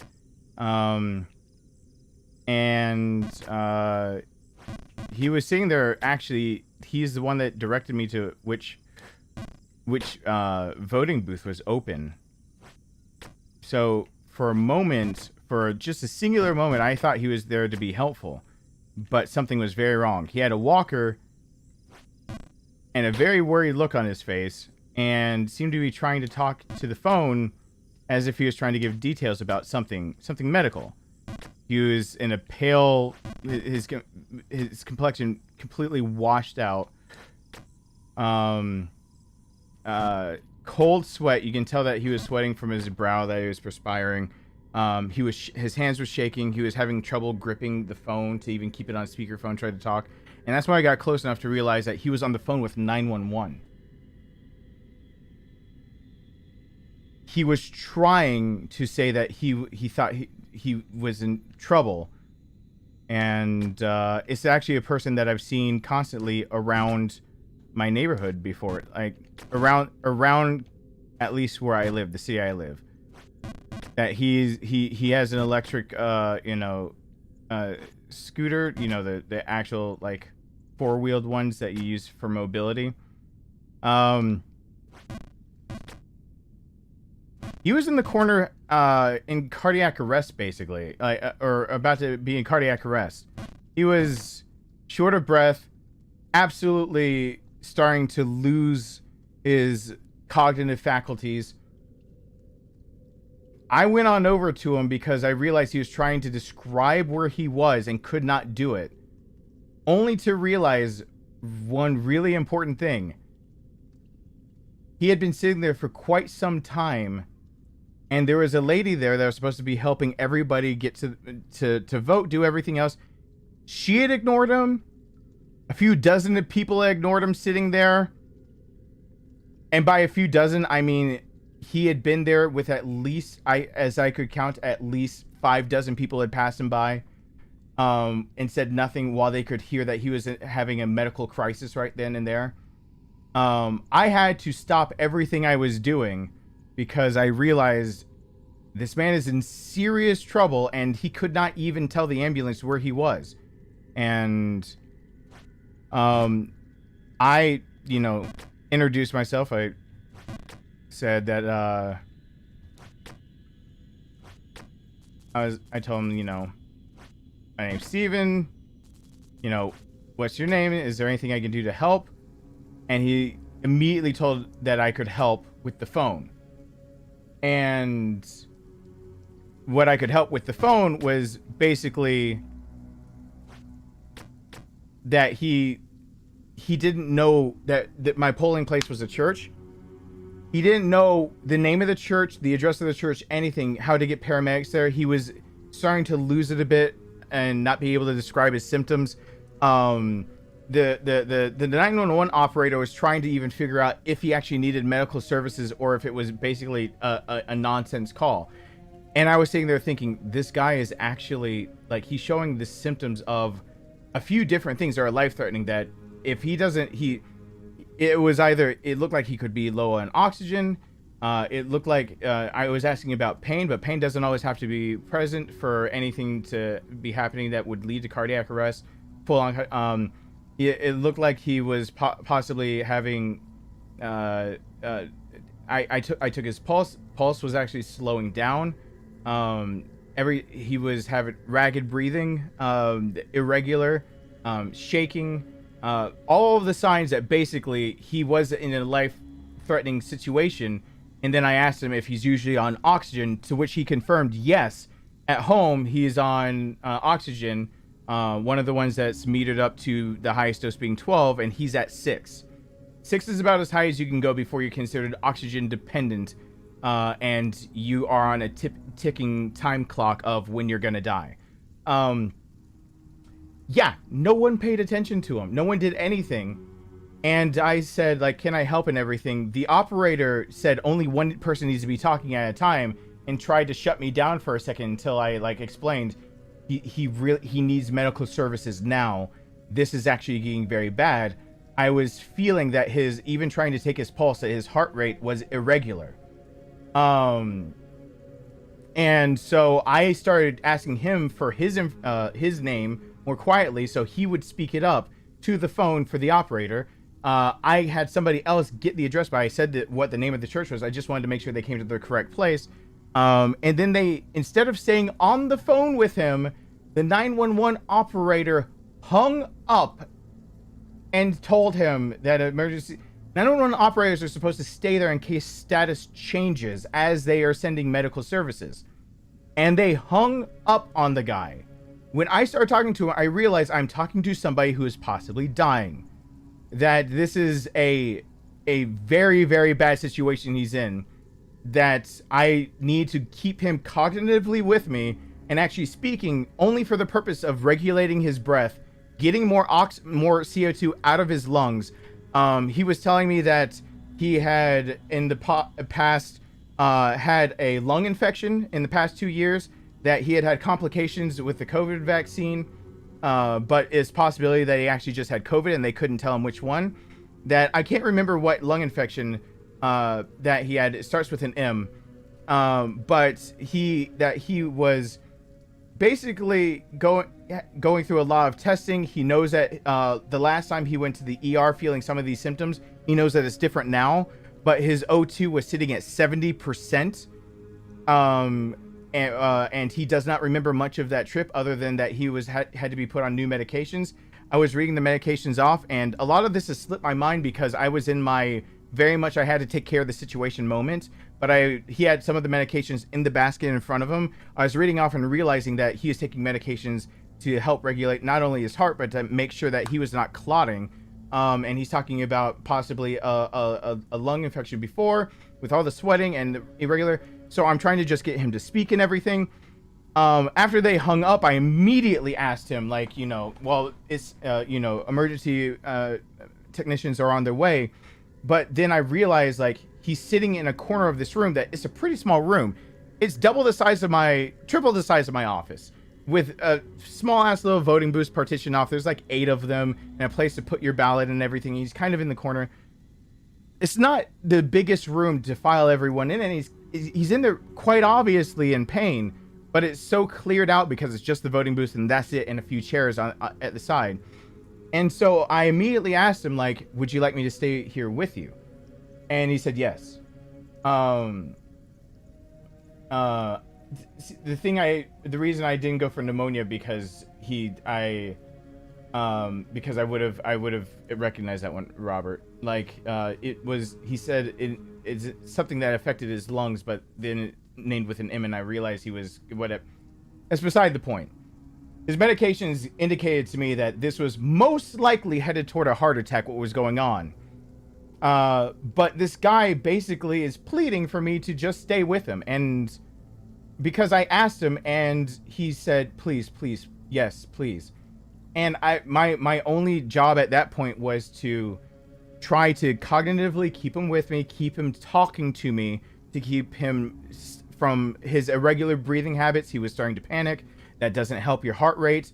To try to make sure that basically he didn't need to be placed in a certain way, that he wasn't going to pass out and need to be helped down, that he didn't need to, I didn't want him accidentally start to go into any kind of coughing fit and possibly start choking on his own vomit, because I didn't know the last time he had a meal or what medications. So I was basically sitting there ready for whatever needed to happen.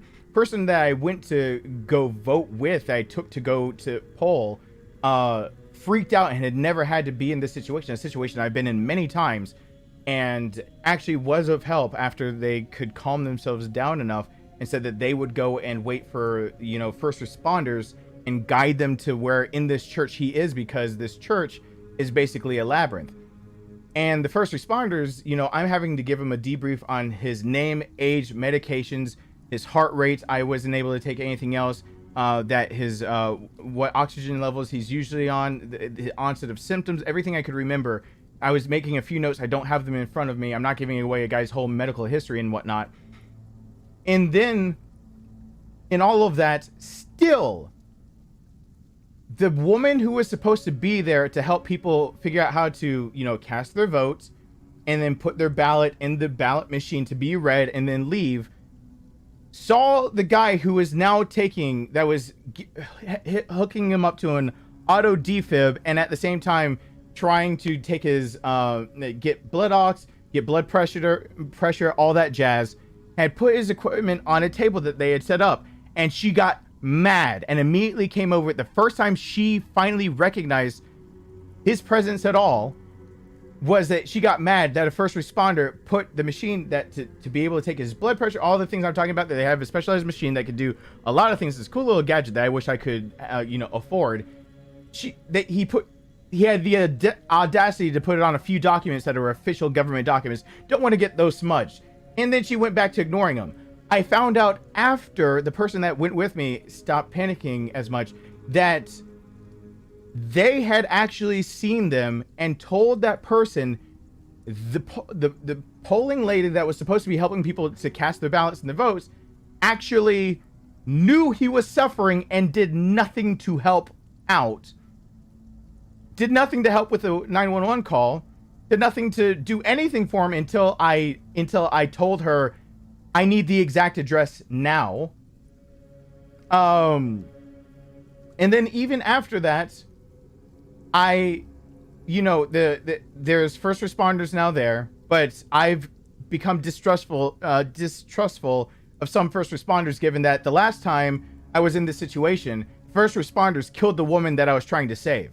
That their stupidity took the door off of her leg and she bled out, when just from having basic experience with trauma care, I knew that a tourniquet was needed on her leg before any pressure was going to be relieved or any other measure. Something had to be done or she would die. And I was correct. She died. So I wasn't about to make the same mistake twice, all within 1 year's time. I think it's only been just barely less than a year since she died. Not quite sure. And so over their shoulders, I said, there's not much more I can inform them on. Would you like me to stay? And he said, I mean, if you want, he was trying to be now humble about it, but he was obviously scared to be alone still. And then I find out he was actually even driven there himself by a friend. That he said, there's a friend who might be worried about me. They're in the handicapped parking spot. Their name is Liam. He thought he was actually starting to really lose it. Their name was not Liam. And that, he drives a Mazda. He'll be in the front parking lot. They might be looking for me and whatnot. So I had the person that I went to go vote with help me look for that individual to inform them. Finding that, I said, I'll be right back with you. Makes it even worse that the name he prefers to go by is my half younger brother's actual name is same name. So I did not want to leave him alone. I told him I'd be right back, that they are taking close watch of him. They were now taking blood sugar from him. They realized his blood sugar was low, that his oxygen was normal, but now he's showing weird signs of trying to do. They figured out what I figured out. He's about to go into cardiac arrest over here. That he is about to bottom out. That he's gonna spike high, bottom out. Everything's gonna go to shit. Like they're figuring out that there's a problem. It's possibly medication they don't know. So now finally an actual ambulance to take him away is being called, which was not called the first time because the 911 operator fucking hung up, and they would have sent the ambulance if they had not hung up. But now the first responders have to assess the situation properly before the ambulance is allowed to be sent. I'm off now trying to help find this gentleman that I thought would care about him so that he would have somebody else with him. The gentleman I found that drove him there said, I'm his neighbor. Did he vote though? I'm saying here, trying to say, okay, well, paramedics are actually back there with him now. An ambulance should be on the way soon. The fire department is also here with extra equipment. He's not in good condition. All these other things. And I'm thinking I'm bringing, like, it's his neighbor. Drove him to go vote. At least it's a friend. No. The guy out and out said, no, did he vote for Herschel Walker? Basically, he's just over and over and over asking, but yeah. But before all of that happened, was he able to vote Republican? This isn't me bashing on all Republicans acting like that, but I was trying to look for this guy to give him someone because I'm supposed to pick up my son at 6:30. We're getting closer and closer to 6:30. And I'm realizing that this douchebag is more concerned if he was able to cast his vote before he got sat down, couldn't move, and got so disoriented with trying to call 911. So I went back to ask him, like, if I should be there with him. And again, he said, yes, please stay with me. And I said, I can stay as long as possible. But I do have to eventually get my son. And one of the EMTs moved aside from me after they were finished taking his blood pressure. That they're getting low. They were able to. They went to the other side. They heard him requesting for me to be there over and over and over, realizing that some of his fluctuation, that they were afraid of him bottoming out. If you have a patient that's panicking, they can actually go into shock faster, especially if they're going through symptoms that look like they're in the early stages of cardiac arrest. You can actually have a patient go into shock, and that shock can be caused by a lack of blood, lack of oxygen, trauma to the body, mods, anything like that. He was showing symptoms of possibly having organ failure because of skin temperatures being different and everything, that something was happening very wrong. And I heard him whisper, I'm dying. And I heard him say it before, but he wanted me to just sit there and talk to him for a second. And he said, I'm dying. I was dying. I just want you to be here for a few more. If you weren't here, I would have died. I was dying and I'm dying. And I sat there and said, well, emergency services are here with you. But all I could think of is, he is telling the truth. He proceeds to then tell me, and I don't know if I've gotten this all in like chronological order, because this even makes me upset now realizing what I'm retelling. He's sitting there and going, and it made me think of the movie Collateral. He's like, I could have died here in this chair, and hundreds of more people would have just come and vote and left, and no one would have even noticed. That, he said, if I had fallen out of this chair, I think the biggest thing anyone would have done would have scooted me aside or stepped over me to get to the ballot box. And I'm sitting here looking at a crowd of people who are listening to him being able to say this and just going along with his life. I could hear him saying some of this before I walked up and thinking that he might be exaggerating, trying to keep him calm, and realizing, no, he is actually telling me the truth. The last time I didn't listen to someone who told me that they were dying, they died. May 31st, 2014, when my son was only 1 year old, a man was in a car accident and told me he was dying, and I tried to console him, telling him, no, he's not dying. And I was wrong. He was dying. He actually did know the signs in his body of his body shutting down. And it was my inexperience, or not inexperience, my lack of realizing that trying to stop massive blood loss was making me overlook the idea of strip somebody of their major clothing like the shirt, and he had internal bleeding. He was dying, and he would die because we were in the boonies. I wasn't about to make that mistake twice. But all of these people were walking by this guy just saying, I'm dying, I'm dying, I'm dying. And they did nothing.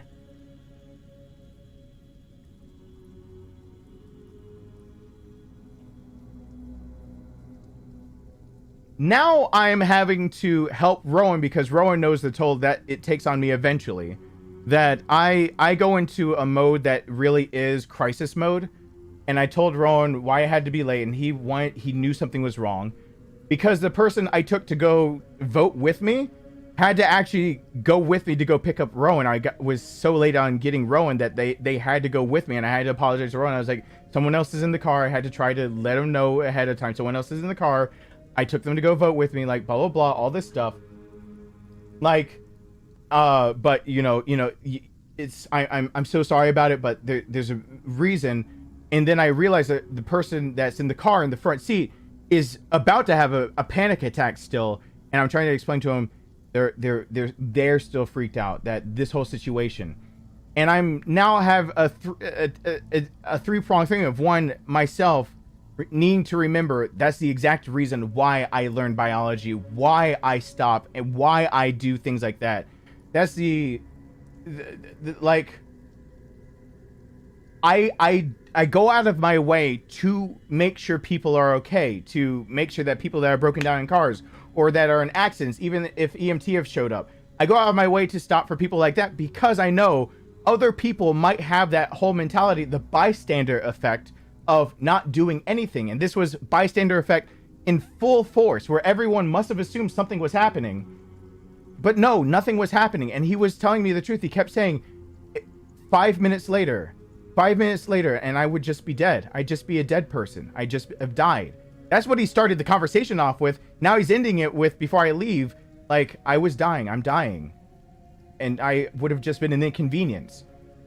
And I'm dealing now with my own feelings on that, which are actually easier for me to handle than you'd think, because I have seen the worst in humanity way too many times. And honestly, that's not even the worst I've seen. That's not even close. That's at least ignoring something is at least not actively. I don't want to get into that other than saying I basically come to expect that from humanity. And that's why I go out of my way to tell people, learn about your body, learn anatomy, and learn the basics of how to help other people who might be in an emergency crisis. Learn that you do need to try to carry on a conversation with them. You might need to get information out of them. You might need to help them because when paramedics arrive, for all you know, they're going to be passed out. They might lose consciousness. They might not have the ability to give pertinent information. But if you're there and you're a friendly face and you can try to talk to him. This guy tried to tell me how the COVID vaccine, he was going off of a rant because of it was suspected possibly the vaccine or the COVID itself. He was trying to say that he knows pathology enough that the COVID vaccine is he's saying things that I disagree with. I don't give a shit. It's not the time and place for me to start having a debate whether the vaccine is necessary or not. I just need him talking. If this is what he wants to talk about, I need him to keep speaking with me because I need him to regulate his oxygen. I need him to exhale and inhale. I need him to cognitively stay with it enough that when I ask him a question because I realize another thing needs to be answered, that he's cognitively not recessing. Cognitive recession in emergencies is also an important thing. It can also help lead to the idea of somebody starting to go fast pacing into like that emergent crisis where they're no longer able to give any more useful information, whether it be because of shock or any other thing. So I'm just trying to correspond with him And now I have another issue. The person that I took to go vote had never seen that before. They had never seen the horrible side of it. They'd never seen humanity act like that with their own eyes. The person I took to vote lives in my city. They've seen this individual, this gentleman, they've seen him on his 4-wheel scooter in my grocery store, going through crosswalks. They had recognized him, kind of. Like, so now the person I took the vote is having a very big issue of they only alerted one person who didn't give a shit and walked out. And it was me who voted after them that stopped dead in my tracks to help this individual, to help this man that was going through this crisis. And now they're having a whole crisis of their own that they did help me. They helped me by going out and telling emergency services where in the church to go to get to him. They helped me by trying to locate the gentleman that drove him there, who needs to be able to know, because he doesn't have his own transportation, obviously. And maybe they, being their neighbor, maybe they know emergency contacts. Like, they helped me basically navigate a few things of getting people away and stuff like that. They helped me to make sure that anything... They helped me in very minor ways, but still significant ways, because I'm only one person. And this guy was basically begging me to stay by his side because he's scared. Because honestly, he's telling the truth. He was dying. Five more minutes passed, and this man is telling the truth. He would have been dead. He would have been on the phone with 911, still trying to describe where he is, and basically code blue with no chance of resuscitation because no one was giving a shit. They had oxygen on him almost the second they got in there. Because even though they saw that at first his O2 was at 98%, if you're having a cardiac emergency or a blockage, or you have basically you can have a thrombosis, you can have an embolism, you have something that with the lungs that will throw off your O2 stat, where that the way that you would monitor through something like your finger can give you a false reading on how much oxygen you're actually getting, especially in cases where you might be suffering from the beginning stages of MODS, of multiple organ failure, where you've got an issue that the person is actually dying, and now they're going through a lot of trauma in their head of that. I'm trying to let them know is they help me. Don't beat yourself up that you almost also walked out on them, because you did try to tell somebody and then you left the room where the voting was happening. I'm used to this. I've trained for something like this. I knew not to leave this gentleman alone. You didn't. This is a learning experience. Instead of beating yourself up, this is the time where you at least do the... Yeah, I meant MODS as in the acronym. Multiple organ... something syndrome. I always want to say dysfunction, but basically more than two organs going down at the same time. MODS. I always forget what the D stands for. The D. But anyway, I told them that, you know, if it really would, you know, it will help their psyche if they study up on what to do as, you know, somebody who could be there and try to help in a crisis like that. That you do not walk away from somebody in the middle of a crisis situation like that. You do not assume that somebody else is taking care of it. That there are questions you need to ask. You need their name. You need their age. You need medical conditions that they, you know, you need to know if there's pain, if it's localized. You need to know all the, you need to ask pertinent questions and keep them talking, keep them engaged, keep them cognizant, keep them focused enough. Make sure that they are doing enough things that basically they won't escalate any further. There are simple things any civilian can do. You can be a normal ass civvy and do what I did for this gentleman. You might not do it as effectively, and you might have to come to terms with the idea of that you've got to hold the panic down. I had no panic to hold down. The only thing I needed to hold was his hand. I'm just holding a grown-ass gentleman's hand because he needed to know someone was there. Feeling how cold and clammy it was confirmation that You do not get somebody who usually describes themselves as being over here and they're a clammy, cold sweat, and now their hand is freezing in a very hot building. That is a bad sign. That is a very, very bad sign. Especially when I'm trying to, as you know, as nonchalantly as possible, I'm trying to do some simple things I can do, like look at his fingertips, trying to see what's going on, trying to look at things that I can observe, even getting close enough to try to feel his breath against my skin to see if it's a normal temperature coming out. It was not. Organ dysfunction. It is dysfunction. Multiple organ dysfunction. I did think of it right. I always think the D has to not be dysfunction, but like it's traumatizing for another person, because another person other than my son knows that it's bad for me. My son now also has to go through the idea of people almost let somebody die. I don't know how he's doing, but I know who the gentleman is, so I can check up on him. And now somebody else saw firsthand what I talk about all the time, and is like, I almost walked out on him. I did walk out on him. I left the room. I left him alone. I told someone, but I left him alone. I didn't do anything. I didn't do enough. I was like, you helped me. You helped me. But like, I was just trying to go vote.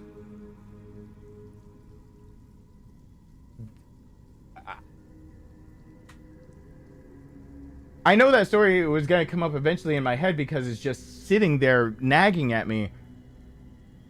It's less that I'm mad and more that it's just this overwhelming disappointment. It's just this idea of, yes, I'm only one person.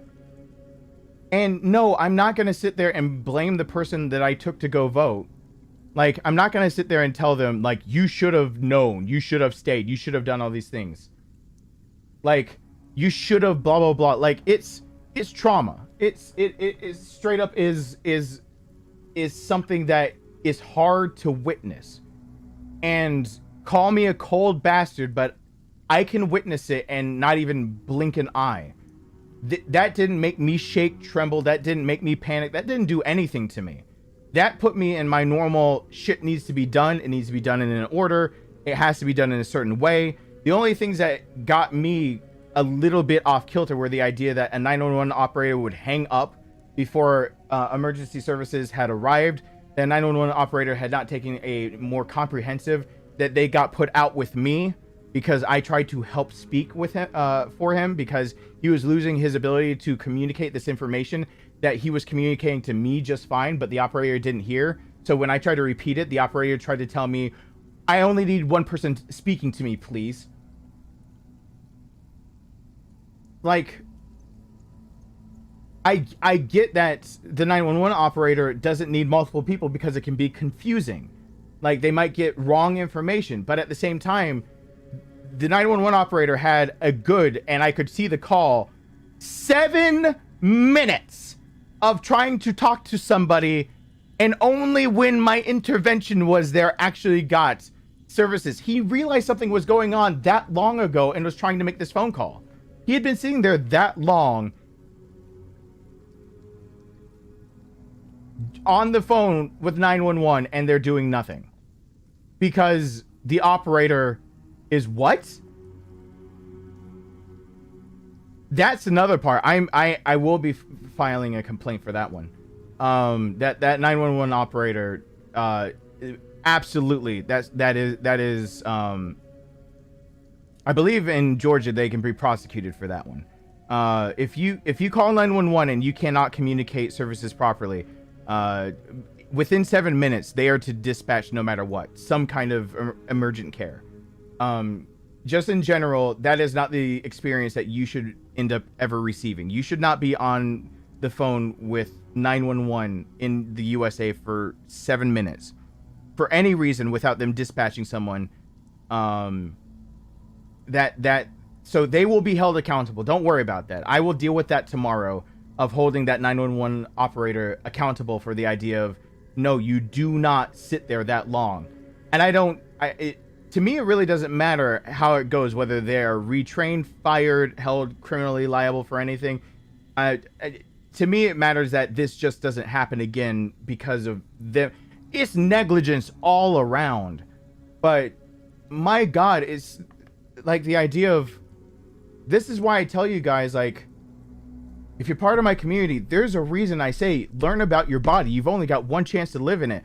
Learn basics of how to help others. You will never know when it can come in like handy. And if you actually know it by heart, just the basics.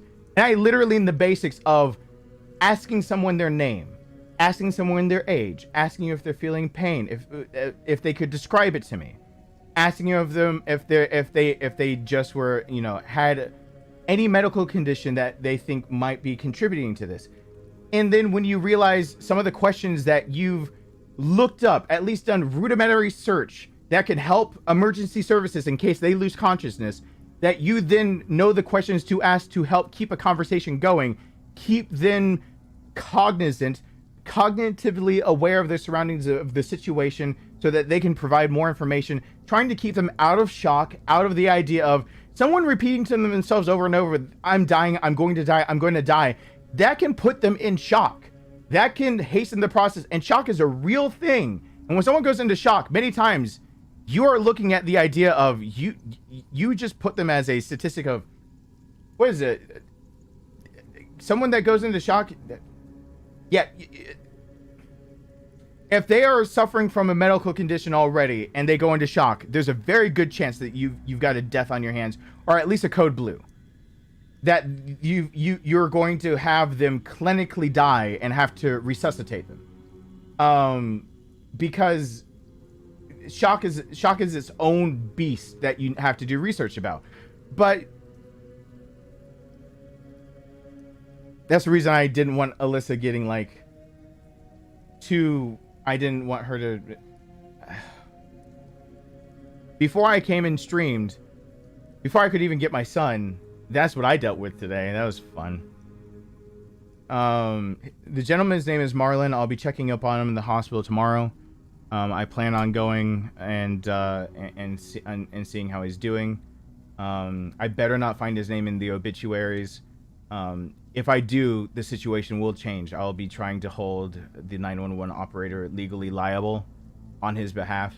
All those calls are recorded, and they should be able to find that, and that will be when I'll be going apeshit at that church, because the people that were helping with the polling and everything and guiding people were also attendees at a church. They were, I know two of them there were members of the church that were helping with the polling process and whatnot, helping to guide people through. And they couldn't even give 2 seconds to help a dying guy in a corner. So, I mean, my approach to how everyone's treatment of him will change if I find out he died.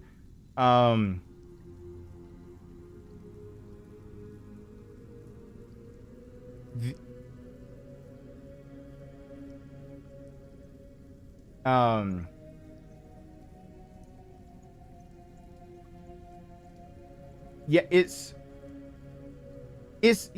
is a good point, Jeffrey. I'll counter it with this. Like I said, it was a small room, and when I noticed it, there were 4 people in that room. There was that gentleman, me and another person voting, and the person that was helping people find voting booths, because a lot of people had just left the room. It was not hard to spot him. It was a small room, and he was saying he's dying. He's on the phone, and he has it on speakerphone on quiet, and you can hear it's emergent care speaking to him. You can hear it is some type of services trying to get information from him. So this is a little different. That anyone that just doesn't get tunnel vision, and your point still stands. People that get tunnel vision sometimes can not see the obvious. You can't tell me that in that time, I know at least 60 people passed him. I know that for a fact. 60 different people tunnel vision with 2 people there. I know your point. I know there's that the bystander effect, like I brought up. But it's the idea of, I guess what I'm trying to say I forgot to mention this point. It's been so long. It's been so long for me of having the feeling of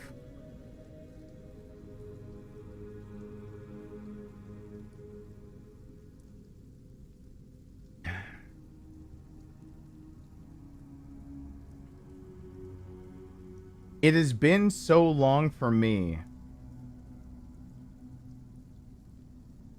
of how do I word this? Part of what I'm going through is because of the person that I took to go vote. That their trauma is affecting me because I realize I am so used to humans being inconsiderate, unaware of their surroundings, in condition white at all times. They're the prime target for being in a medical crisis or being a victim of a crime. I'm so used to the idea that I have to be prepared because other people around me won't be. I'm so used to the idea that I will go and do my best. I'll do my part. That if I see something and I know that I have an opportunity to help, unless it puts my son in danger. But even my son remembers that there was a time that I helped a car crash that was near there's a liquor store that's close to where I live, and it's been 2.5 years, no, closer to 3 years now, that I had to tell him, you have to lock all the doors, sit in the car. I'm parking in the parking lot, but the parking lot is, you're in a place where basically I could see someone coming from like, a football field away in all directions unless they're coming out of the closed liquor store. It's well lit. I'm going to this intersection. I gave him a whistle and I told him to hit the horn, that if he needs my attention, otherwise that I need to run and see if this person in this accident was okay, because the accident had just occurred. And that's the only time I can think of that I've put Rowan in some kind of danger, if you will, that I had to run out there and try to assess quickly if emergent care was needed from me, or if 911 or, police officers, whatever, could take care of this potentially just non-lethal, non-whatever car accident. So Rowan's seen me in action once. Otherwise, there have been times where I've had to just pull over, call 911, and that's the best I can do, because Rowan's with me and I can't risk his life. But it's been so long since I've been with somebody next to me that the fear, the trauma, the shock, the trying to suppress the panic, the not knowing what to do, the feeling useless, the feeling like they almost let somebody die, the feeling like it could have been their fault because they didn't do anything. It's been so long since I felt like that part of that came back to me. I remembered what it was to feel like that, and I'm starting to kind of process that. And I even realized that I told Rowan that I knew I was going to end up processing that because I accidentally empathized with the person that was traumatized trying to help me, and I was just trying to take them to go vote. So, I told Rowan that I realized that over the next few days I'm going to be revisiting some feelings I haven't had in a long time. But I guess it's been so long for me that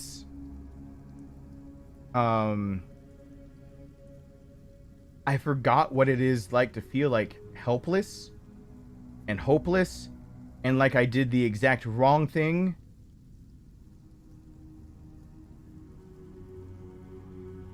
Or not feeling like you can't do anything at all. Like I still, like, I can name off a date of when a man died in a car accident, and the biggest thing you'll hear me say over and over is that I blame myself for not getting his wife and daughter to his side, because they both weren't by his side when he died. I was the one sitting next to him when he died, and it should have been his family. And his family were just in such mental distress that both of them could not realize that when I was saying you need to be by your husband, you need to be by your father, that the daughter couldn't bring herself to stand up. The wife was just wandering aimlessly away from the car, and those are normal responses to a traumatic event like that. But when what I blame myself for is the idea of this guy was telling me he was dying and he was telling the truth, and I didn't get his family to surround him. And instead, I'm the one that heard his dying words, but I still did everything I could. Even before that, with other accidents of going to a wedding and there was a car accident. There was somebody that was on a methamphetamine, I believe, of some sort. They fled the scene after being the woman in the back had her back broken, and I had to try to keep her basically keep her stable, when it was obvious that she might have been a woman that would have been considered ill repute. She was scantily clad, her top easily fell off, and it might or might not have been obvious that what she was there to do with the gentleman who ran away. That some of those assumptions could have been made if you had seen the scene yourself, but it didn't matter if it was a bare-chested woman in front of me. It was obvious that by the way she was describing the pain, and by immediately her trying to turn over and me seeing that there's actually a disjointed, and that's dangerous. If you see the vertebrae actually in any way disjointed, not aligned correctly, that is a straight up broken back. And if you do not stop the person from moving, if you do not get them to stop, no matter how much pain they're in, they're going to be paralyzed in some capacity. You're just discussing whether they got, you're looking at something. Are we talking about like C3, and now it's like from like, do they still get retention of speaking and their eye function? Do they get retention of arms? Can they still do they just feel numb, or are they bound to a wheelchair? Like this, where she broke her back, she would have been bound to a wheelchair if she kept moving. Because yeah, her spine, the thing that the vertebrae, the thing that protects the bundle of nerves, was now absolutely ready to be torn to shreds because of the car wreck. In responding to that, of like trying to say like what I could have done, blah blah blah, anything like that, she still suffered repercussions and stuff like that. There's another car accident, having to stop people.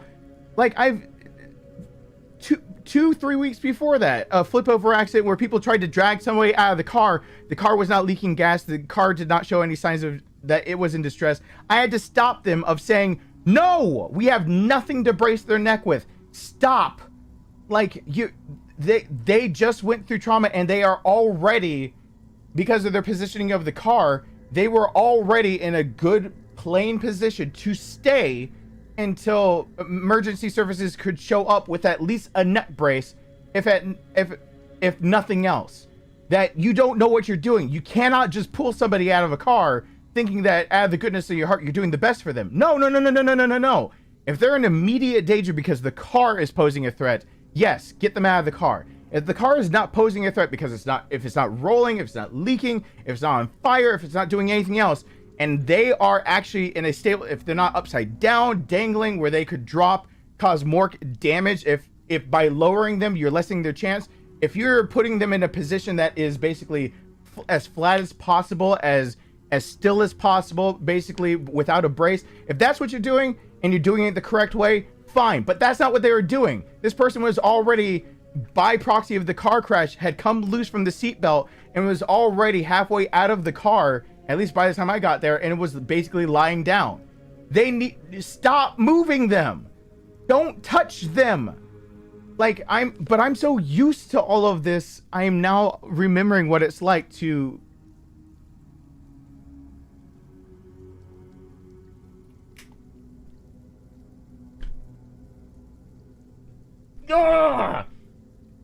That's what I knew what would come up.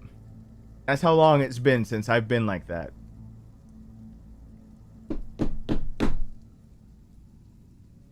I've been so jaded for so long, it reminded me finally of me actually being like that. And when I was like that, I was so young that it was my brother who was hurt and I didn't know what to do. And it was my fault because I'm the one that I was the 6-year-old that didn't keep pinning a kid down, and he was able to pull a knife, stab me, stab Nathan. Nathan's trying to teach me how to suture myself. I feel useless. I feel like I could have done something to help him. I could have whatever. I'm the one that's watching Shane get shot down. I'm the one that's watching TJ get shot down in the neighborhood. I'm the one that's realizing that like Shane tried to be nice to me and he died for it. Like that, and then they were like but remembering that the last time I truly felt like that was Nathan. That my brother being helpless in him suffering in a basement and being helpless when I was young and trying to have his back, and the only way he saved my life was by taking somebody else's. And I was the one more well equipped to be able to do something like that and actually live with it. I forgot what it was like to feel that hopelessness and trauma and all of the idea of I don't know what to do, I can't do anything. I wouldn't even know what to do. I wouldn't know where to start. I wouldn't know anything. Like, and seeing it in someone else immediately made me remember my brother trying to tell me, it's not my fault. We can't tell mom and dad. We have to sew ourselves up. We can't tell our mom, our dad's gone. We have to sew ourselves up. Otherwise, she won't get us out of this neighborhood. Me hurting people. I never tell the stories of when I hurt people. I used to try to help them. It's not like my brother didn't have to drag me away. There are times that I kicked in the kid's kneecap, and I then immediately realized that with the rest of them down, tried to help them. And that's why it was so traumatic for me. Like to feel like to stop a threat, I had to hurt someone, and then I just had to ask Nathan, why can't everyone just be nice? And that was one of the first times I ever told Nathan my dream of, I just wanted to be on a farm. I just want to have animals. I don't understand why people are like this. And like, that's what's rushing back to me now. Seeing somebody else finally like that again, and I'm realizing, oh yeah, I've been like this for that long. That's how long I've been like that. It is actually Nathan. The last time I was like that, it was Nathan younger. And then the last time I was like that again was Nathan as he got older to save me. And then the last time I felt helpless again was Nathan telling me he had not until he was 40, but only 5 years until he was going to die. It's Nathan dying. Nathan getting hurt. Nathan getting hurt because of me. And I'm sitting there going, oh, I'm going to have to relive all these memories of feeling like I'm the reason Nathan had to suffer more until the day he died. Cool. All right. I know it's coming. I can tell you by how that I still am keeping down enough, but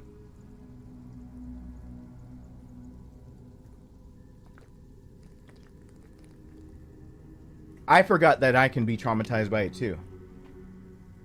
That's a weird thing to say, but ask any doctor or any nurse.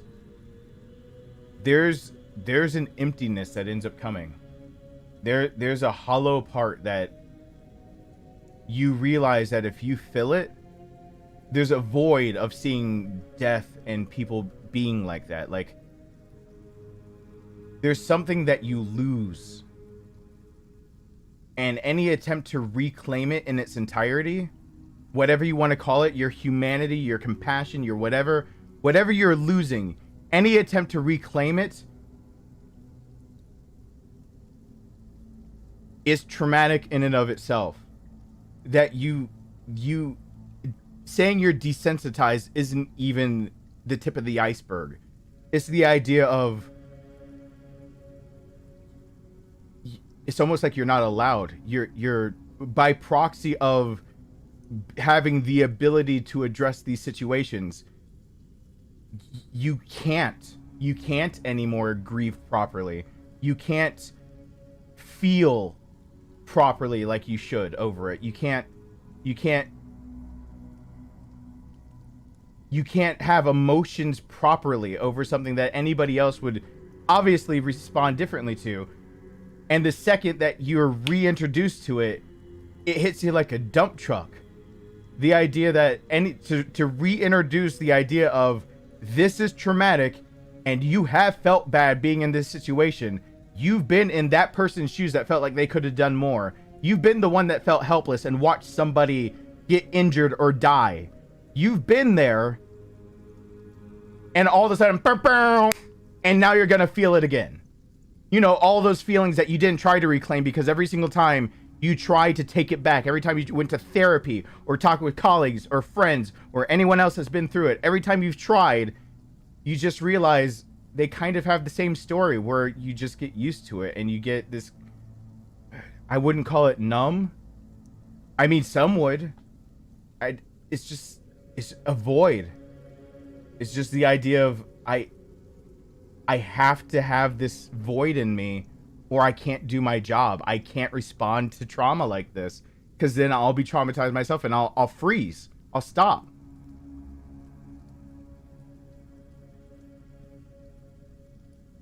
To have that smash back into you is a different subject entirely. So I have a stream scheduled for tomorrow. Please do excuse me if tomorrow I am a train wreck that I can't predict right now.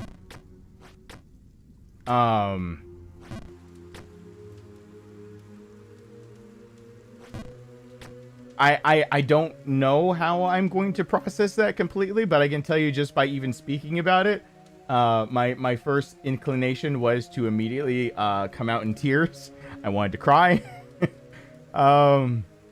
I know it sounds like I'm giggling, but God, what else are you supposed to do?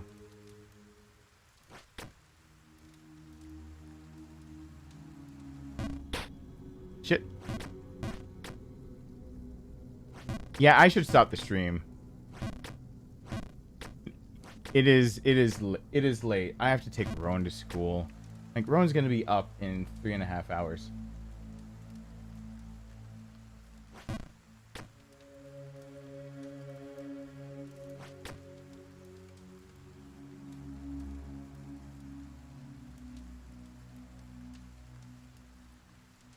And now telling that story, you might understand why I hit the Alyssa alarm to make sure that she was okay before I said any of that.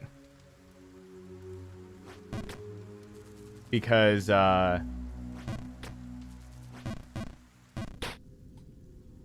somebody who's currently at work... Oh, I just saw that. Thank you so much, Philip. I usually am much smarter than the things that I say. I usually am much smarter. Usually much smarter than the things that I say. Glad you were there to help that guy. I just saw that too. Thank you so much. I honestly, with the tools I had at hand, it's literally the least I could do. But I know most people would think it as like, oh, like you're being a good person. No. In my mind, that's just called being a human being. And I think that's where part of me kind of died off, where I can get angry way too easily because I look at it and I think that's called being human. What I did is just being human.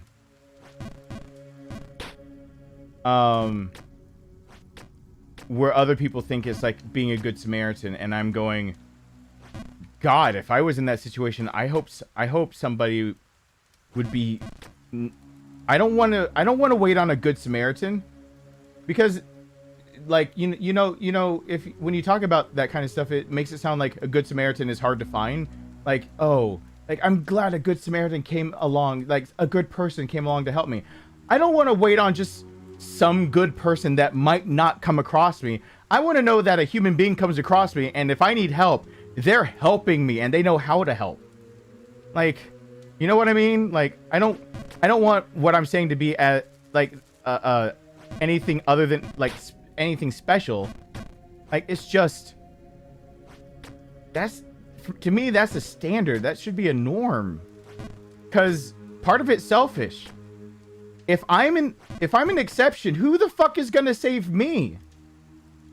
What happens if I'm wrong about what's going on with my herniation and that there's an infection, that there's something else going on wrong? Where's my good Samaritan to save my life? Or do you guys just get to find out that I died next week somehow because I didn't know of something that happened?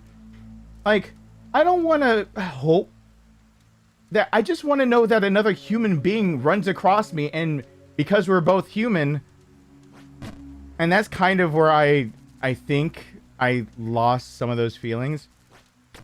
It's that idea of knowing that that's not the normal reaction. And if I expected it to be the normal reaction, I'm just gonna get hurt. Like, and at the same time, I like don't. Does that make sense? I hope it does.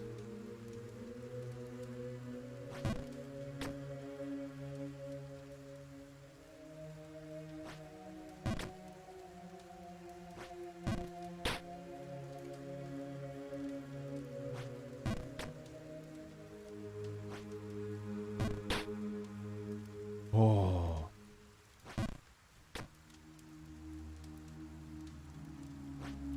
Hey, Stacy, I didn't know you were back. No. Shit.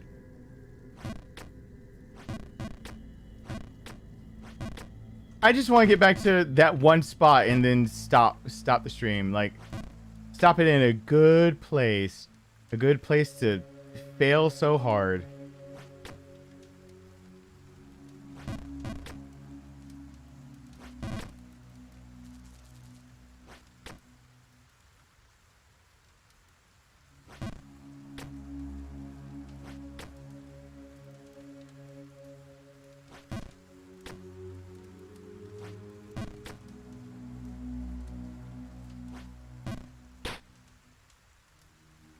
Okay, how did I do this?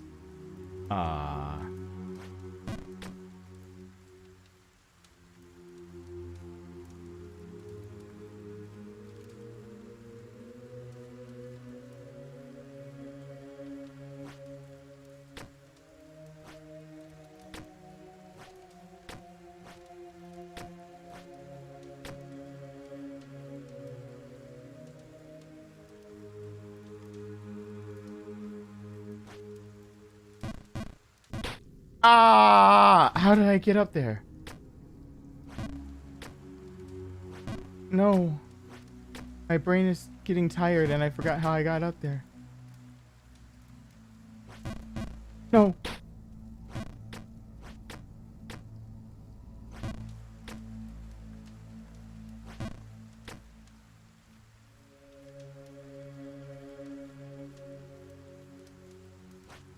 Oh. I would, if you were asleep, Stacy, I would advise that if you want to stay asleep and not be possibly sidetracked, to not rewind the VOD or the recording right now to see what I was talking about, because it wasn't a good situation.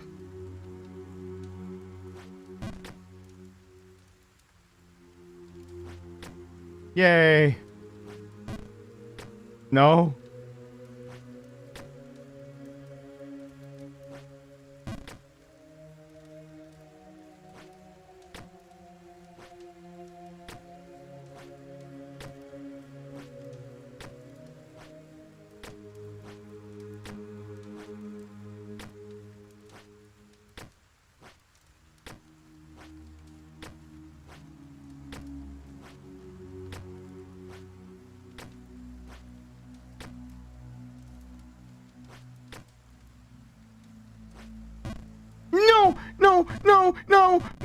No!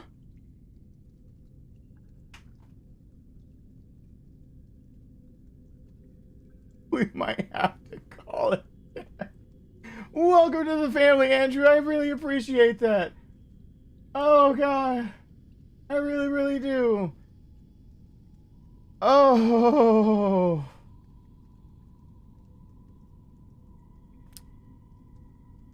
That faceplant. Okay, I can't give up on this game. But, I should set it to the idea that we are...